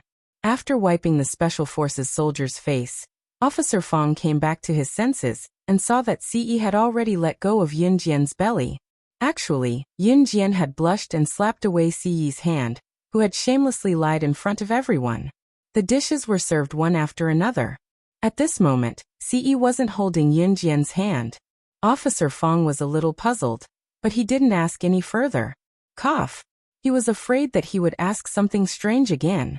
The Special Forces soldiers had all undergone a physical examination before entering the selection grounds. Professionals could tell if a woman was pregnant just by touching her belly during the physical examination. Therefore, Officer Fong wasn't afraid that Yunjian would hurt her belly and have a miscarriage during the finals. Cough cough. CE pampered Yunjian so much. He had been holding on to Yunjian's hand ever since he entered the room. Why did he let go now? Just as Officer Fong was puzzled, CE reached out with his slender hand. His well-defined hand held a pair of chopsticks and picked up a lobster from a plate not far away. He then placed it into his bowl. Then he used his delicate and perfect hands to peel off the shell of the lobster. Young people these days like to eat lobsters. Lobsters live in unclean places, so it's better to eat less of them. A Special Forces soldier next to him smiled and nodded before speaking to CE. The Special Forces soldier was in his 40s and was considered old for his age. He was also very concerned about his diet and health, so he did not mean anything else when he said that to CE. Lobsters originally lived in dirty places such as smelly drains, so it was useless to eat too much of them. However, if one really liked to eat them, they could still eat them a few times. Young people these days don't know how to eat healthy food. They only care about tasty food. Old Chung, don't try to persuade him anymore. Young people eat well. It's best to eat and drink well first. Another Special Forces soldier next to the kind-hearted Special Forces soldier chimed in. Both of them were veteran officers who had been in the army for many years. They were strong and capable. As the two of them chatted, the topic of their conversation changed to something else. CE, on the other hand, had not said a word since the beginning. His handsome face didn't look at Yunjian. Instead, his eyes were fixed on the lobster he was peeling. Everyone around them thought that CE liked to eat lobsters. Some people liked to eat lobsters, but they were too lazy to peel them. Delicious lobsters were usually fried with oil. After peeling the lobster, one's hands would be covered in oil. It was so oily that it couldn't be washed off. Therefore, many people were too lazy to eat lobsters even if they liked them. At least, the people around them thought that CE was hard-working. Just as CE was peeling the lobster swiftly and everyone thought that he was going to swallow it, CE touched the plate of the lobster. CE dipped the lobster meat in the bottom of the plate and fed the lobster that he had painstakingly peeled to Yunjian. Xiaojian eat. He looked at her gently, showing a tenderness that he only showed to her. The people around them were surprised.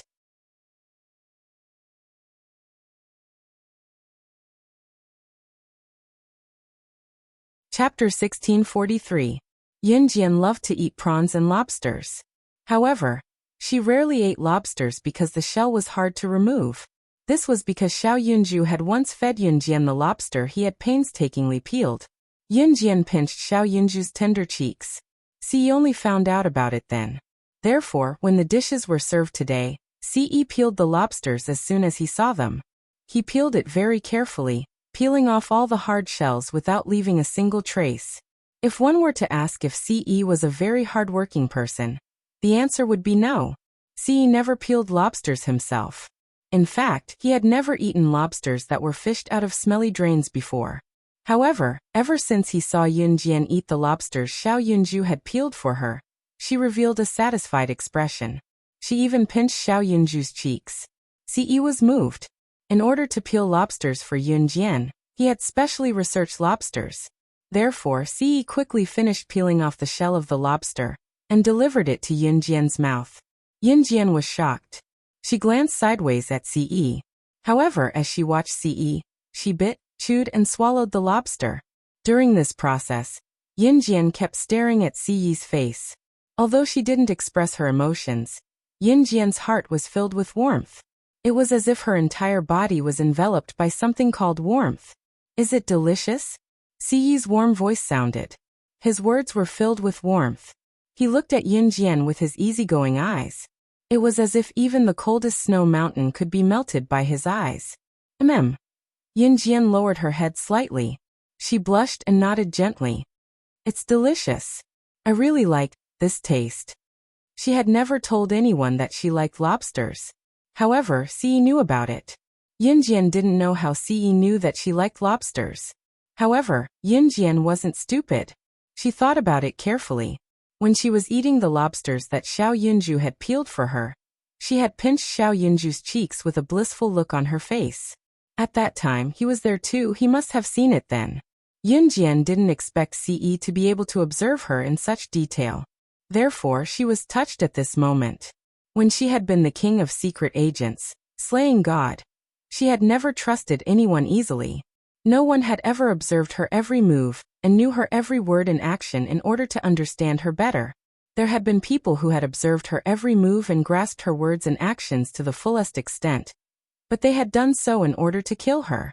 Someone like Ce, who only wanted to make her eat happily, had never appeared before. After feeding her the lobster, Ce peeled another one.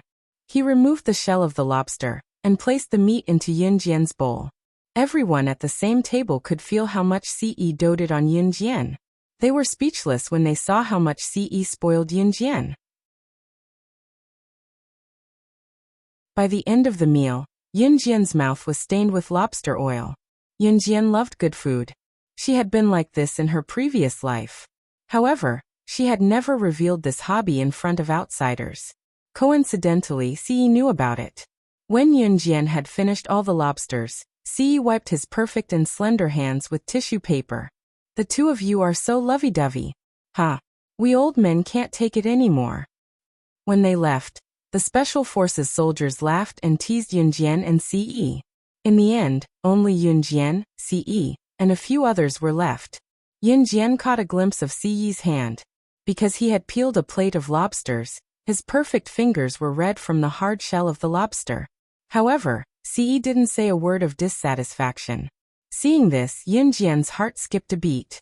She reached out and held Ce's large hand.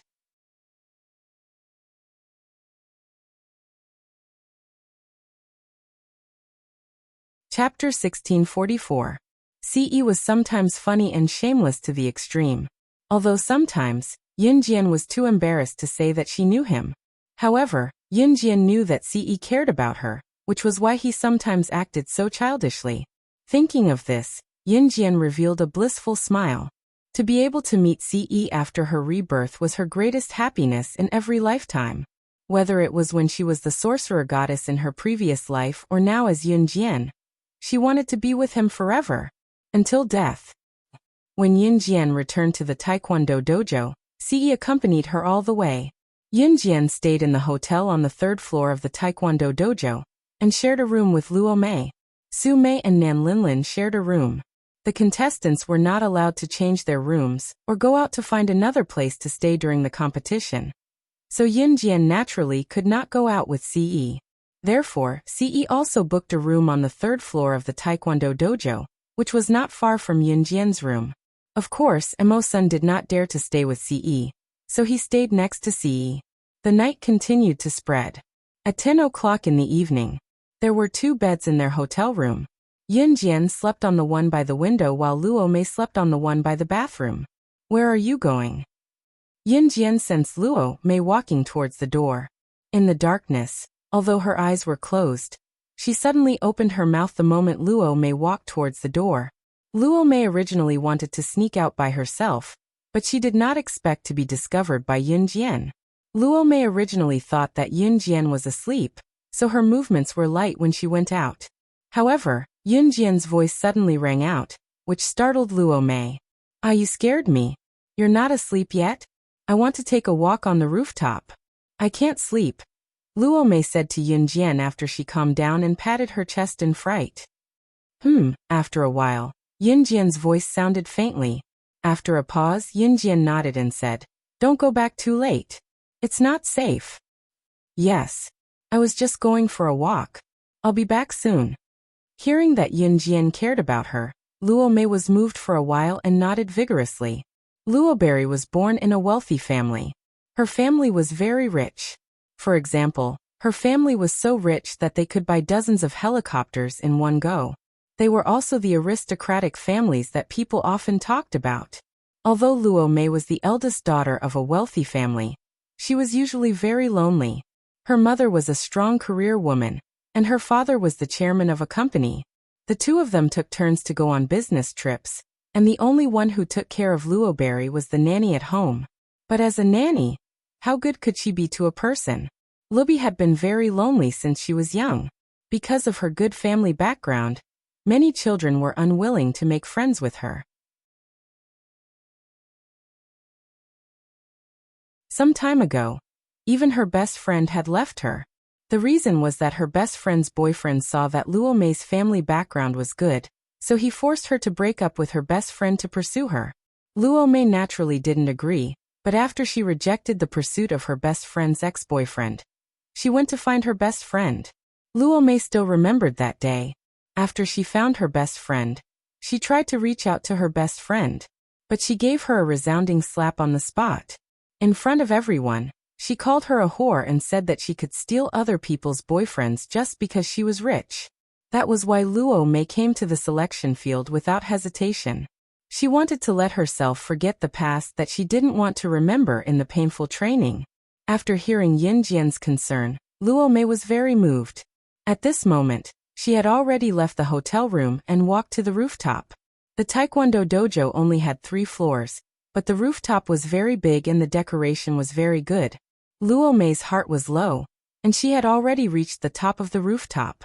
Just as Luo Mei opened the door of the rooftop, she bumped into a slender figure.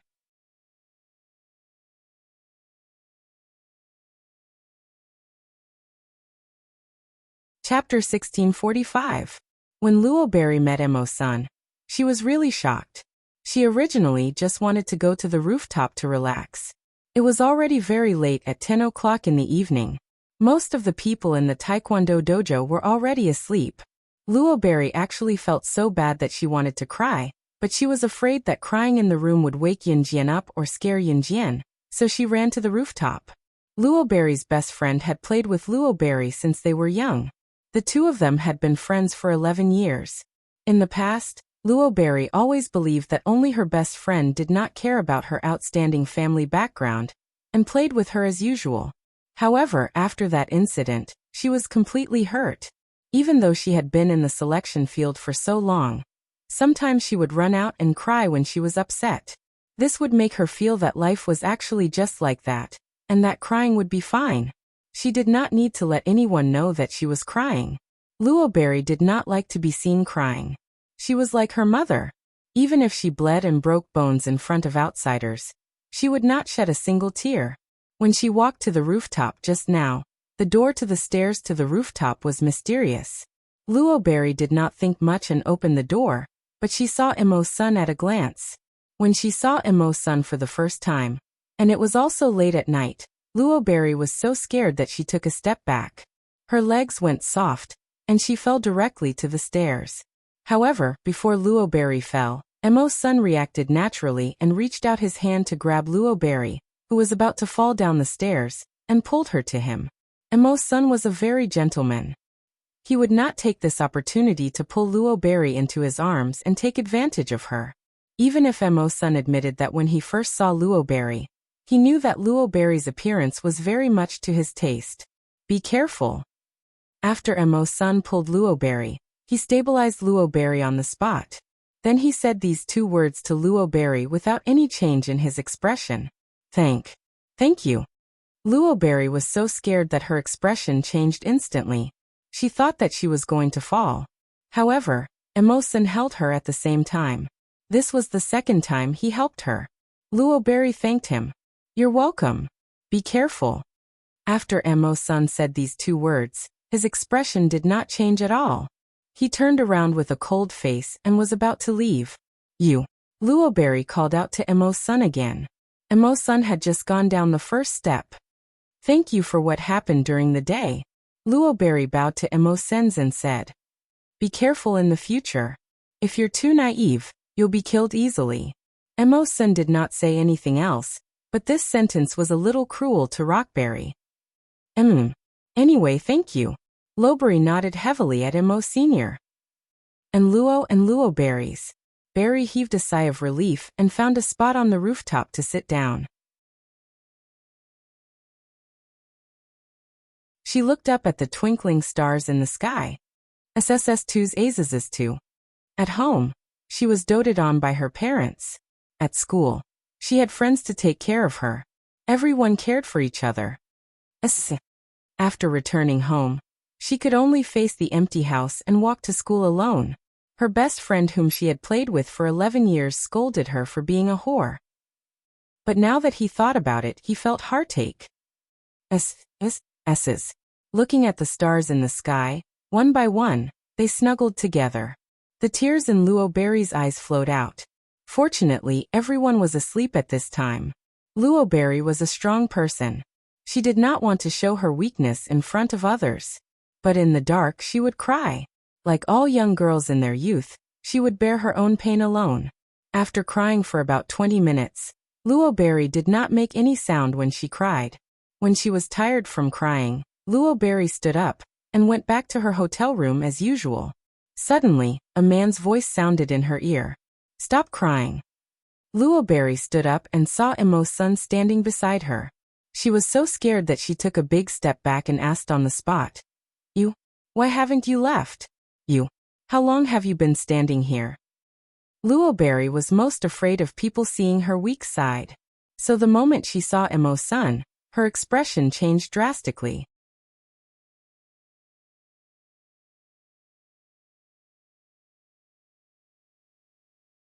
Chapter 1646. From the beginning, Emo-san said simply. He had been standing beside Luo Berry since she started crying. However, Emo-san knew how to restrain his aura, so Luo Berry didn't notice him. Then, Emo-san handed Luo Berry a piece of tissue paper again. Wipe yourself. Thank you. Luo Berry took the tissue paper from Emo-san awkwardly. She saw Emo-san turn around and leave after giving her the tissue paper. Luo Berry couldn't help but call out to him. Can you not tell anyone about what happened just now? She didn't want others to know about her weak side. Emo-san's footsteps paused. After finishing his last sentence, he walked away without looking back. I didn't see anything. Did that mean he wouldn't tell anyone? Luo Berry heard Mo Sen's words and shouted at him again. Thank you. When Luo Berry returned to the hotel room, Yin Jian had already fallen asleep. The next morning, the Taekwondo channel's business was booming. The door was so crowded that it was impossible to enter. It was mainly because some people with big mouths spread the news that 20 Special Forces soldiers were going to have a one-on-one fight here. Countless locals came here to see the Special Forces soldiers in a one-on-one fight. Lin Kuan and his group came here early in the morning. Lin Kuan mainly felt that his strength was on par with Yin Jian's. He came here to see what kind of realm Yin Jian could reach. There are so many people. Luo Berry woke up early. Her eyes were red from crying last night, and she had already used ice water to cool them down. She was shocked by the crowd when she came out of the hotel room. Yin Jian's voice sounded indifferently. Ce and Mo's son came over at this time. Luo Berry looked into the distance, and could clearly feel Mo Sen's gaze on her from behind Ce. At first, she unconsciously turned her head to glance at the gaze that was staring at her. However, when she realized that Mo's son was really staring at her, she was so scared that she turned her head away and didn't dare to look at him again. The first round of the preliminaries is about to begin. 006, 057 get on stage. Someone ran over from afar and shouted for Yin Jian and Su Mei to get on stage. Yin Jian glanced at Ce before walking over with Su Mei. Good luck. Luo Mei didn't participate, but when she saw that Yin Jian and Su Mei were about to leave, she waved to Yin Jian and Su Mei and made a cheering gesture. This time, the competition would be in the form of drawing lots. In the first round of the competition, there were a total of 20 people, and everyone had to draw a lot. The numbers were from 1 to 10, and each piece of white paper was marked with numbers from 1 to 10. There were a total of 20 lots. The numbers from 1 to 10 would appear twice, so there would be a total of 20 lots. In these 20 lots, 2 people would draw one. Then these 2 people would be the opponents of each other. The winner would then continue to battle the next day, and the loser would be eliminated on the spot. Yin Jian drew a 6 again, while Su Mei drew a 9. This competition was organized according to the order. The 2 people who drew 1 would fight each other, and they would take turns. By the time it was Yin Jian's turn, the whole place was in an uproar. Yin Jian was the youngest, but everyone present had seen how arrogant Yin Jian was yesterday. So they were all very excited to see Yin Jian's strength. What was even more exciting was that Zhou Duanjing, who had challenged Yin Jian yesterday, was the first person to go up against Yin Jian. Holding the number 6, Zhou Duanjing glared at Yin Jian fiercely and walked to the temporary arena where he was facing Yin Jian. The arena was more than a meter above the ground. 006, looks like you're quite lucky. Wait a moment, I'll kick you out of the preliminaries. Zhou Duanjing glared at Yin Jian and said fiercely. Yin Jian didn't reply to Zhou Duanjing. At this moment, everyone around looked at the scene in front of them excitedly.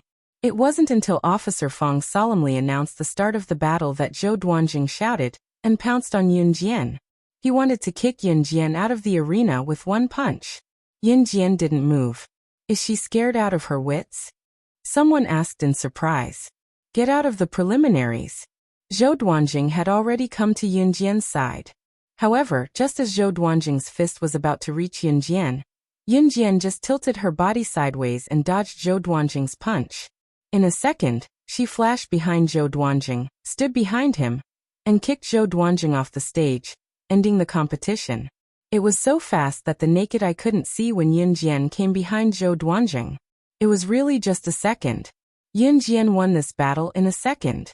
At this moment, everyone's eyes widened, and their faces changed rapidly. How did Yin Jian win just like that? Officer Fong had just announced the start of the competition? How did it end? Didn't it just start?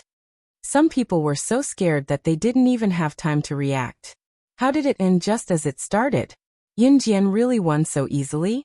The competition hadn't even started yet.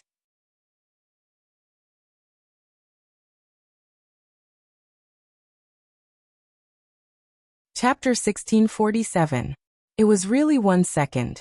Yin Jian kicked Zhou Duanjing off the stage in 1 second, and at the same time ended Zhou Duanjing's delusional thoughts of representing Z country to the hunting organization.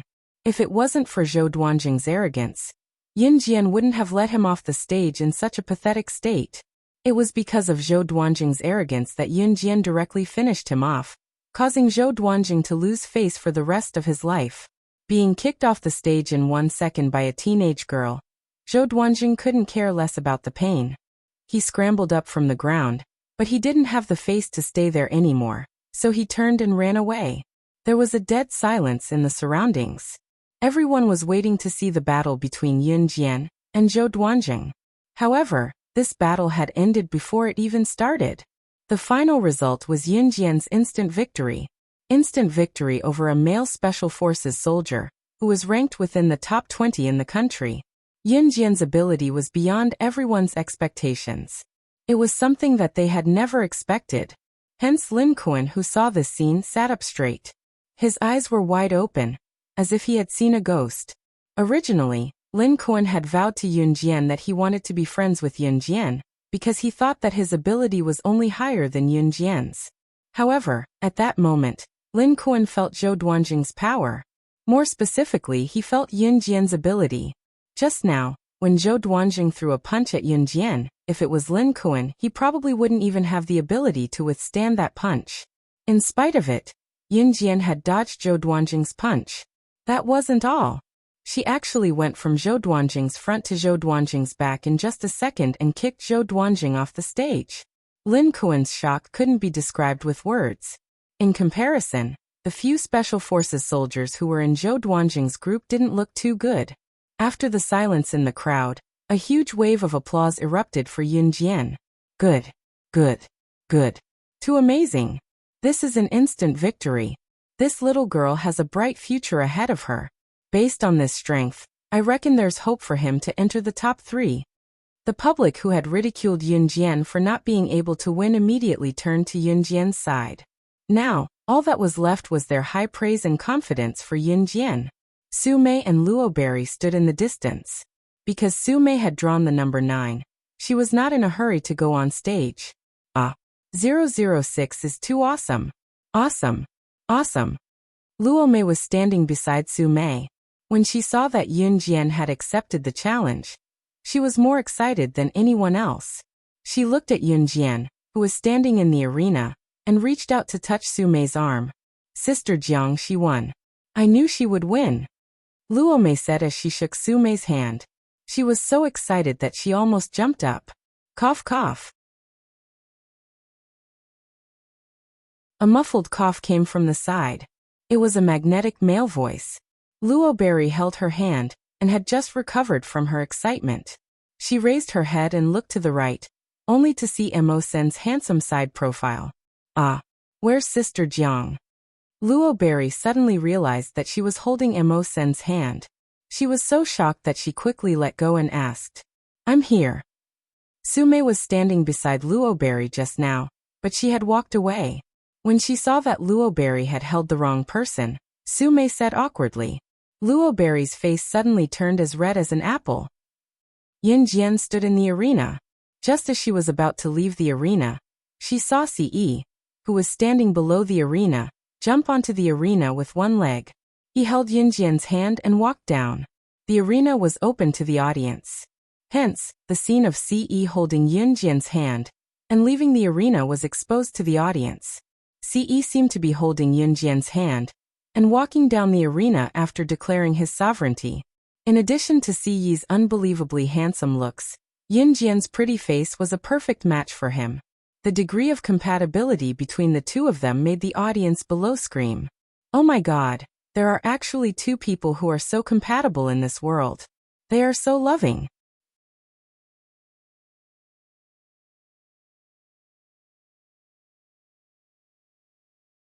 Chapter 1648. Ce was completely oblivious to the cheers and screams of the crowd below as he grabbed Yin Jian's hand and walked down the ring. Ce was currently wearing a black leather jacket with a simple white casual shirt underneath and a pair of black jeans. From the back, Ce was dressed in black from head to toe. His short hair was very eye-catching. Standing at 185 meters tall, he looked like a movie star from the back. He was so handsome that even if he tried to hide his brilliance, it could not hide his dashing side. Yunjian was wearing an extremely loose sportswear that matched her upper body and lower body in black and white.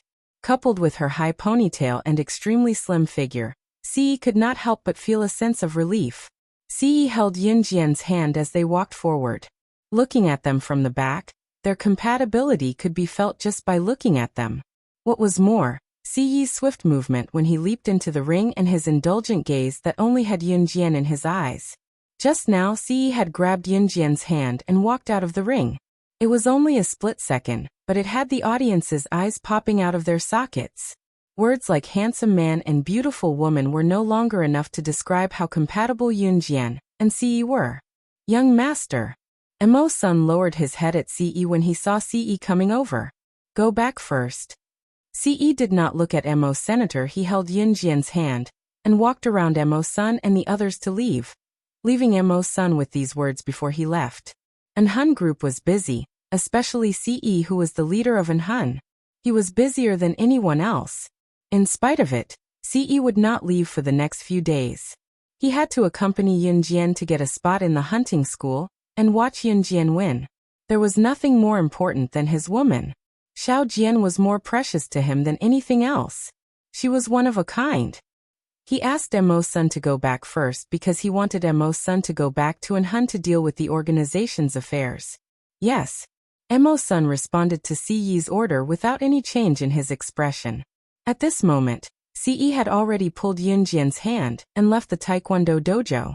After listening to Ce's order, Emo-san sent a message to the helicopter pilot who had sent him and Ce here before walking out of the Taekwondo dojo. The live broadcast was still ongoing. The audience was still watching the one-on-one battle between the Special Forces soldiers. Other than Yunjian, there was no one else who could defeat the opponent within a second. Most of the Special Forces needed about half an hour to determine the winner. There were some who were more outstanding, but compared to Yunjian, they were not worth mentioning. Seeing that Emo-san was about to leave, Berry opened her mouth and shouted, You're leaving?" In such a noisy Taekwondo dojo, Emo-san heard Rockberry shout immediately. Luo Berry's appearance suited Emo-san's taste very well, and her voice was very recognizable to Emo-senator. Even if he didn't deliberately listen to her, he could still hear her voice in such a noisy scene. Yes. Emo-san was a man of few words. Then you won't appear again? Luo-mei was confused and felt a sense of loss. Yes. Emo-san still answered with one word. When Luo Berry heard this, she was disappointed. However, the two of them had never interacted before. This meeting was just a coincidence. Whether they would meet again in the future would depend on fate. Oh, be careful then. Luo Berry said to Emo-san dejectedly. Anyone would be able to sense the sense of loss that he was feeling. Be careful? Worried about him? Emo-san's footsteps paused slightly. He paused for a moment before leaving. Then he softly left behind an before walking away without looking back. Emo-san was different from Adam. Although Emo-san and Adam were biological brothers, Adam would do anything to keep the things he liked. However, Emo-san was different. Emo-san was not good with words when it came to the things he liked. At least, that was what Emo-san thought before this. His and Adam's lives were given by the young master, so their lives belonged to the young master. People had to learn to be grateful, and Emo-san was the same. Looking at Emo-san's slender figure, Luo Berry's eyes darkened, and she didn't look anymore. The Taekwondo dojo was still going on with the competition. Ce brought Yunjian directly to a sea of flowers. There was no end in sight, and there was some natural beauty. Trees, mountains, rivers, everything was natural scenery, and nothing could be more beautiful. When Ce brought Yunjian here, Yunjian saw hot air balloons one after another not far away. She was slightly stunned. However, she heard Ce's magnetic male voice, and his breath sprayed on her head. Do you like it?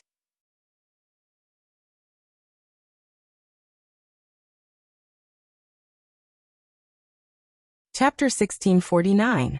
This was a sea of flowers, and the surroundings were colorful. It was so beautiful that it was like a paradise on earth, with a kind of natural beauty. Ce held Yunjian's hand as they slowly walked over. Yunjian looked around before looking up at Ce. Where are we? We can travel all over the place in the hot air balloon. Do you like the beautiful scenery we found yesterday? Ce asked again. As he spoke, he had already wrapped his slender arm around Yunjian's waist. He lowered his head and looked at Yunjian as though he was asking for Yunjian's opinion. Seeing Ce's expectant expression, she wanted to write, "Hurry up and praise me. Hurry up and praise me," on Yunjian's face. It was an innocent smile. She nodded at Ce. Yeah, I like it a lot. Hearing that she liked it, Ce broke into a smile. He held Yunjian's hand and walked over to the uncle who was releasing the hot air balloon. This area of hot air balloons had been built by the uncle in front of them, and a few investors who had partnered with him. There were many hot air balloons floating in the sky. There were many couples around and it was very crowded. The hot air balloon here was not the kind of hot air balloon that had a fixed location. It would float the tourists across the endless sea of flowers and slowly land on the opposite side of the river. Although it looked exciting, it was very safe. Hence, there were many tourists coming and going and many people riding the hot air balloons. In the blink of an eye, there were only 1 or 2 free hot air balloons left. Don't rush, don't rush. Everyone, don't rush. Take your time. We've already contacted the warehouse to deliver the hot air balloons to everyone. Come one by one, don't rush. The owner of the hot air balloon, the uncle, was waving his hand to signal the passengers to not rush, and that the hot air balloons would be delivered from the warehouse soon. In reality, the weather had been good and the sun was shining brightly over the past few days, so there were many people riding the hot air balloons. As a result, there were not enough hot air balloons. There were many people lining up for the hot air balloon. Ce held Yunjian's hand as they lined up, enjoying the feeling of lining up. He did not use any of his identities to drive away the surrounding people, nor did he directly contract the venue. Instead, he held Yunjian's hand and lined up like an ordinary couple, waiting in line to sit in the hot air balloon. The queue lasted for an entire afternoon. By the time it was Yunjian and Ce's turn to ride the hot air balloon, it was already evening. Come, come, come, it's your turn to be a couple. Come up quickly. The old man waved at Yunjian and Ce.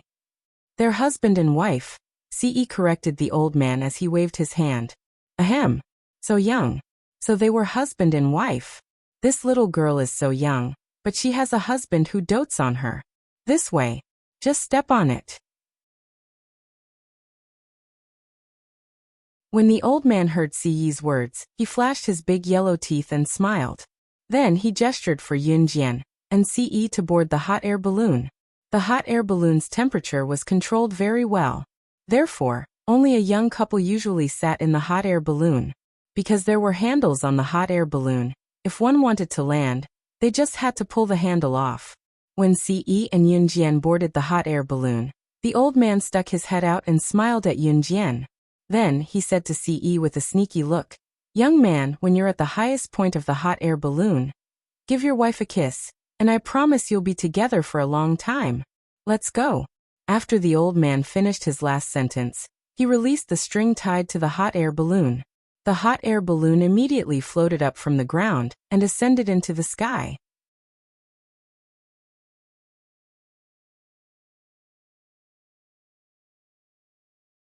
Chapter 1650. Yunjian heard what the old man said to Ce, but she didn't take it seriously. This old man actually wanted Ce to kiss her when the hot air balloon was at its highest point? Yunjian didn't see the smile on Ce's face.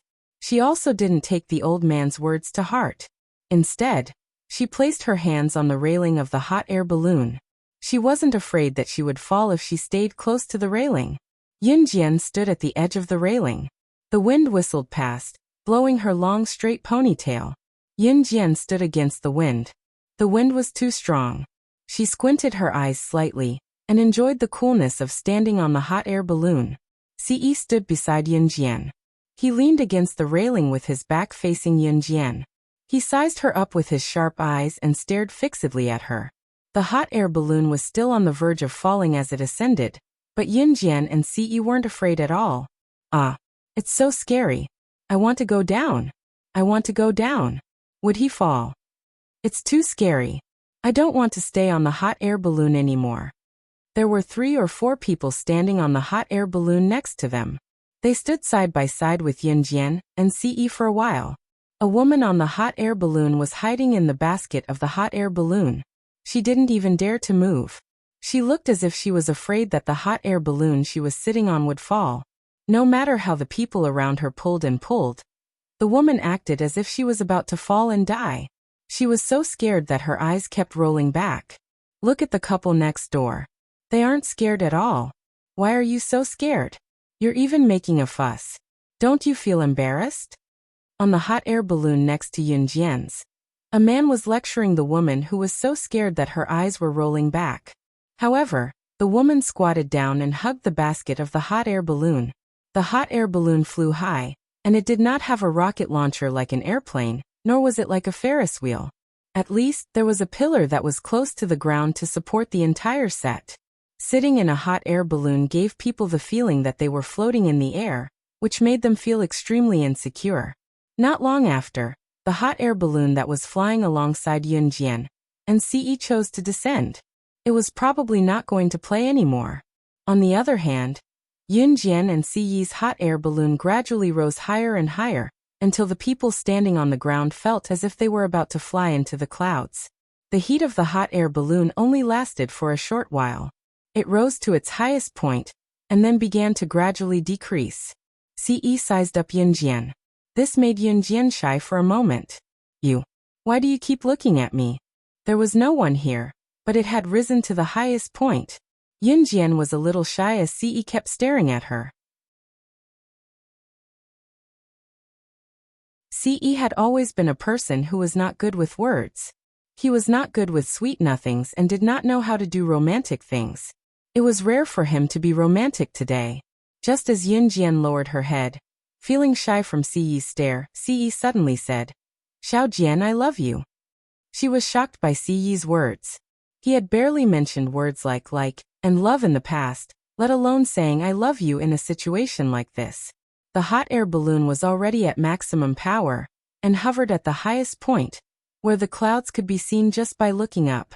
Before Yunjian could react, Ce suddenly placed his hand on the railing of the hot air balloon and tugged at the rope that was tied to the basket, purposely creating a bump for the basket without letting Yunjian notice. Yunjian lost her footing and fell straight into Ce's arms. Ce caught Yunjian's body and lowered his head, bending slightly to press his lips against Yunjian's soft ones, biting away the petals of Yunjian's lips intimately. Yunjian did not react in time and was kissed head-on. Blinking, her long lashes fluttered, but she did not reject Ce's kiss.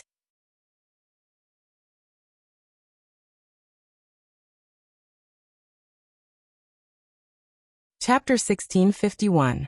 They were in the sky. How dare he? Yunjian slapped Ce's pig-trotter hand away. She pressed her hand against the spot in front of her chest and Ce's chest. "Xiaojian, let me touch." Ce released Yunjian's lips playfully and made a shameless request to Yunjian. "Don't." Yunjian refused.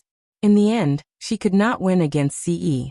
In the end, Ce reached his hand into her bra through her skin.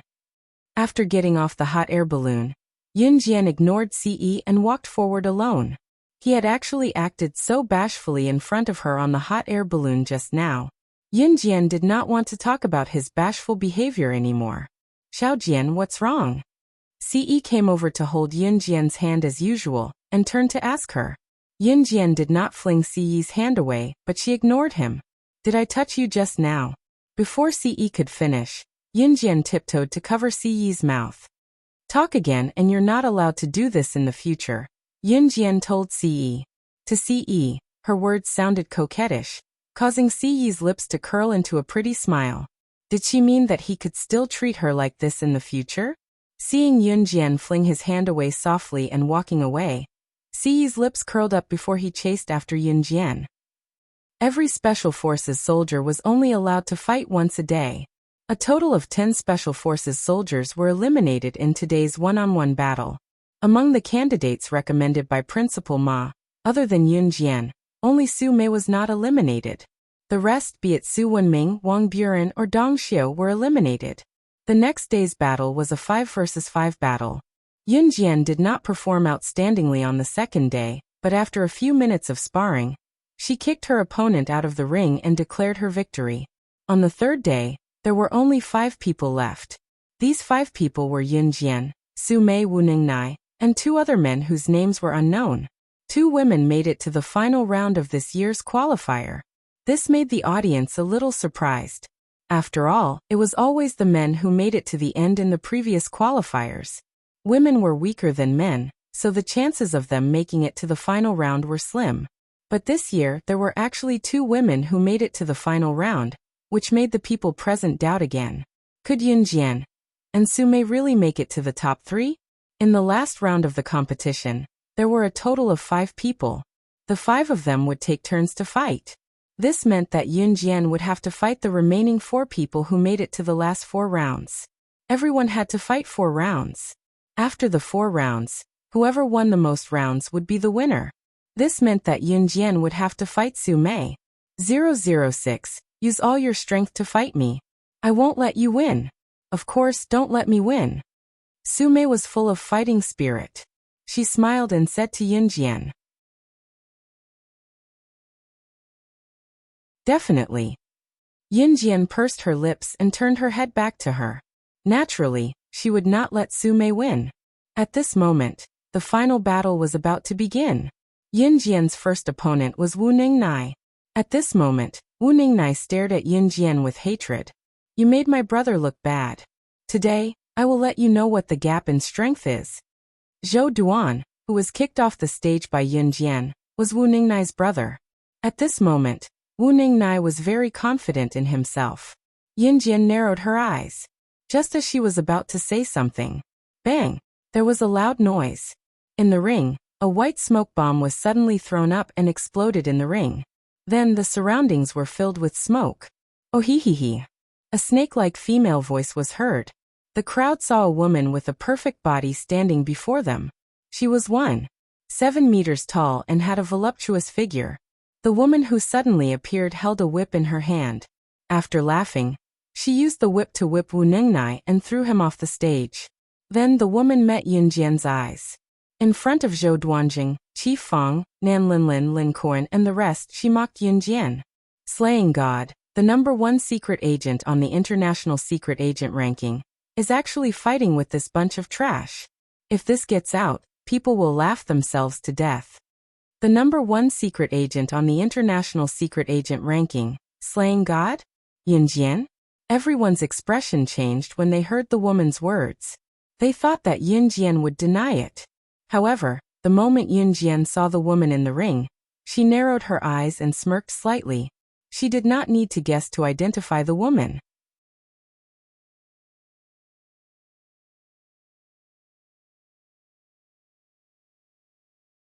Chapter 1652. When this voluptuous woman appeared out of nowhere and pointed out that Yun Jian was slaying God, the king of secret agents on the international secret agent leaderboard, no one could react in time. They were all stunned on the spot. Slaying God, the #1 secret agent on the international secret agent leaderboard? To some people, this title was something that they would never be able to touch in their lifetime. This was the kind of gap that an ordinary person would never be able to come into contact with a national leader. To the crowd, it was impossible for Slaying God, the #1 secret agent on the international secret agent leaderboard, to appear here. She was someone on the secret agent leaderboard. She was someone who could kill. Therefore, when the crowd heard Lung Mei's words, they were all stunned for a moment. However, before the crowd could react, Yun Jian had already met Lung Mei's eyes and pointed out her identity in front of the crowd. This caused the crowd, who had yet to recover from their shock, to be fiercely shocked once again. Blood Doll. 006. The Blood Doll that you're talking about, could it be the latest assassin organization in Southeast Asia? It said that it rose at lightning speed and swept through all the assassin organizations in Southeast Asia. In the end, it became the #1 assassin organization in Southeast Asia. Its position is feared internationally. Chief Fang stood next to the ring. Lung Mei had thrown a smoke grenade without any warning. His field of vision was obscured by the smoke grenade. When his field of vision returned to normal, Chief Fang saw the voluptuous Lung Mei standing in the ring. She was dressed a little skimpily, but her private parts were completely covered. Based on what Yun Jian had said earlier, the woman who suddenly appeared in front of everyone was the #1 expert under the Blood Doll leader, Lung Mei. Rumor had it that the #1 expert under the Blood Doll leader, Lung Mei, was an expert in using a whip. Her whip was accurate, and she only needed one whip to kill someone. Her ability was amazing. Even if she was not on the International Secret Agent or Assassin leaderboard, her skills were almost on par with them. To be honest, when Lung Mei said that Yun Jian was the #1 secret agent on the International Secret Agent leaderboard, slaying God, not many believed her, especially Chief Fang and the others. After all, Yun Jian's age was obvious and she was Officer Ji's daughter. How could she be slaying God, the top secret agent in the world? But just by looking at her cold demeanor, the way she appeared, and the way she whipped Wu Nungnai off the stage, her swift and fierce skills, the identity of Lung Mei, the #1 expert under the Blood Doll's leader, was a given. Yun Jian didn't answer Officer Fang's question. When Lung Mei heard Chief Fang call Yun Jian 006, he was first stunned. Then he laughed and continued to speak to Yun Jian. 006. Slaying God. This is the same serial number as when you first joined in Hun. Lung Mei clearly knew everything about Yun Jian. Hearing Chief Fang call Yun Jian 006, Lung Mei took the opportunity to ask questions. After the surrounding people knew Lung Mei's identity, they were all scared witless. Just when the crowd thought that Yun Jian would back off, Lung Mei didn't say anything. Unexpectedly, Yun Jian ignored Lung Mei's words. She lowered her gaze slightly and looked up at Lung Mei with her piercing gaze. Her smile was blurry, as if her every frown was laced with murderous intent. With a faint smirk, Yun Jian suddenly opened and closed her hand in front of the audience, including Lin Kuan, Zhou Duanjing, Nan Linlin, and the rest. A butterfly knife suddenly appeared in her hand. Yun Jian took 2 steps toward Lung Mei. At that moment, she looked like a demon from hell in front of the crowd. She smiled at Lung Mei indifferently.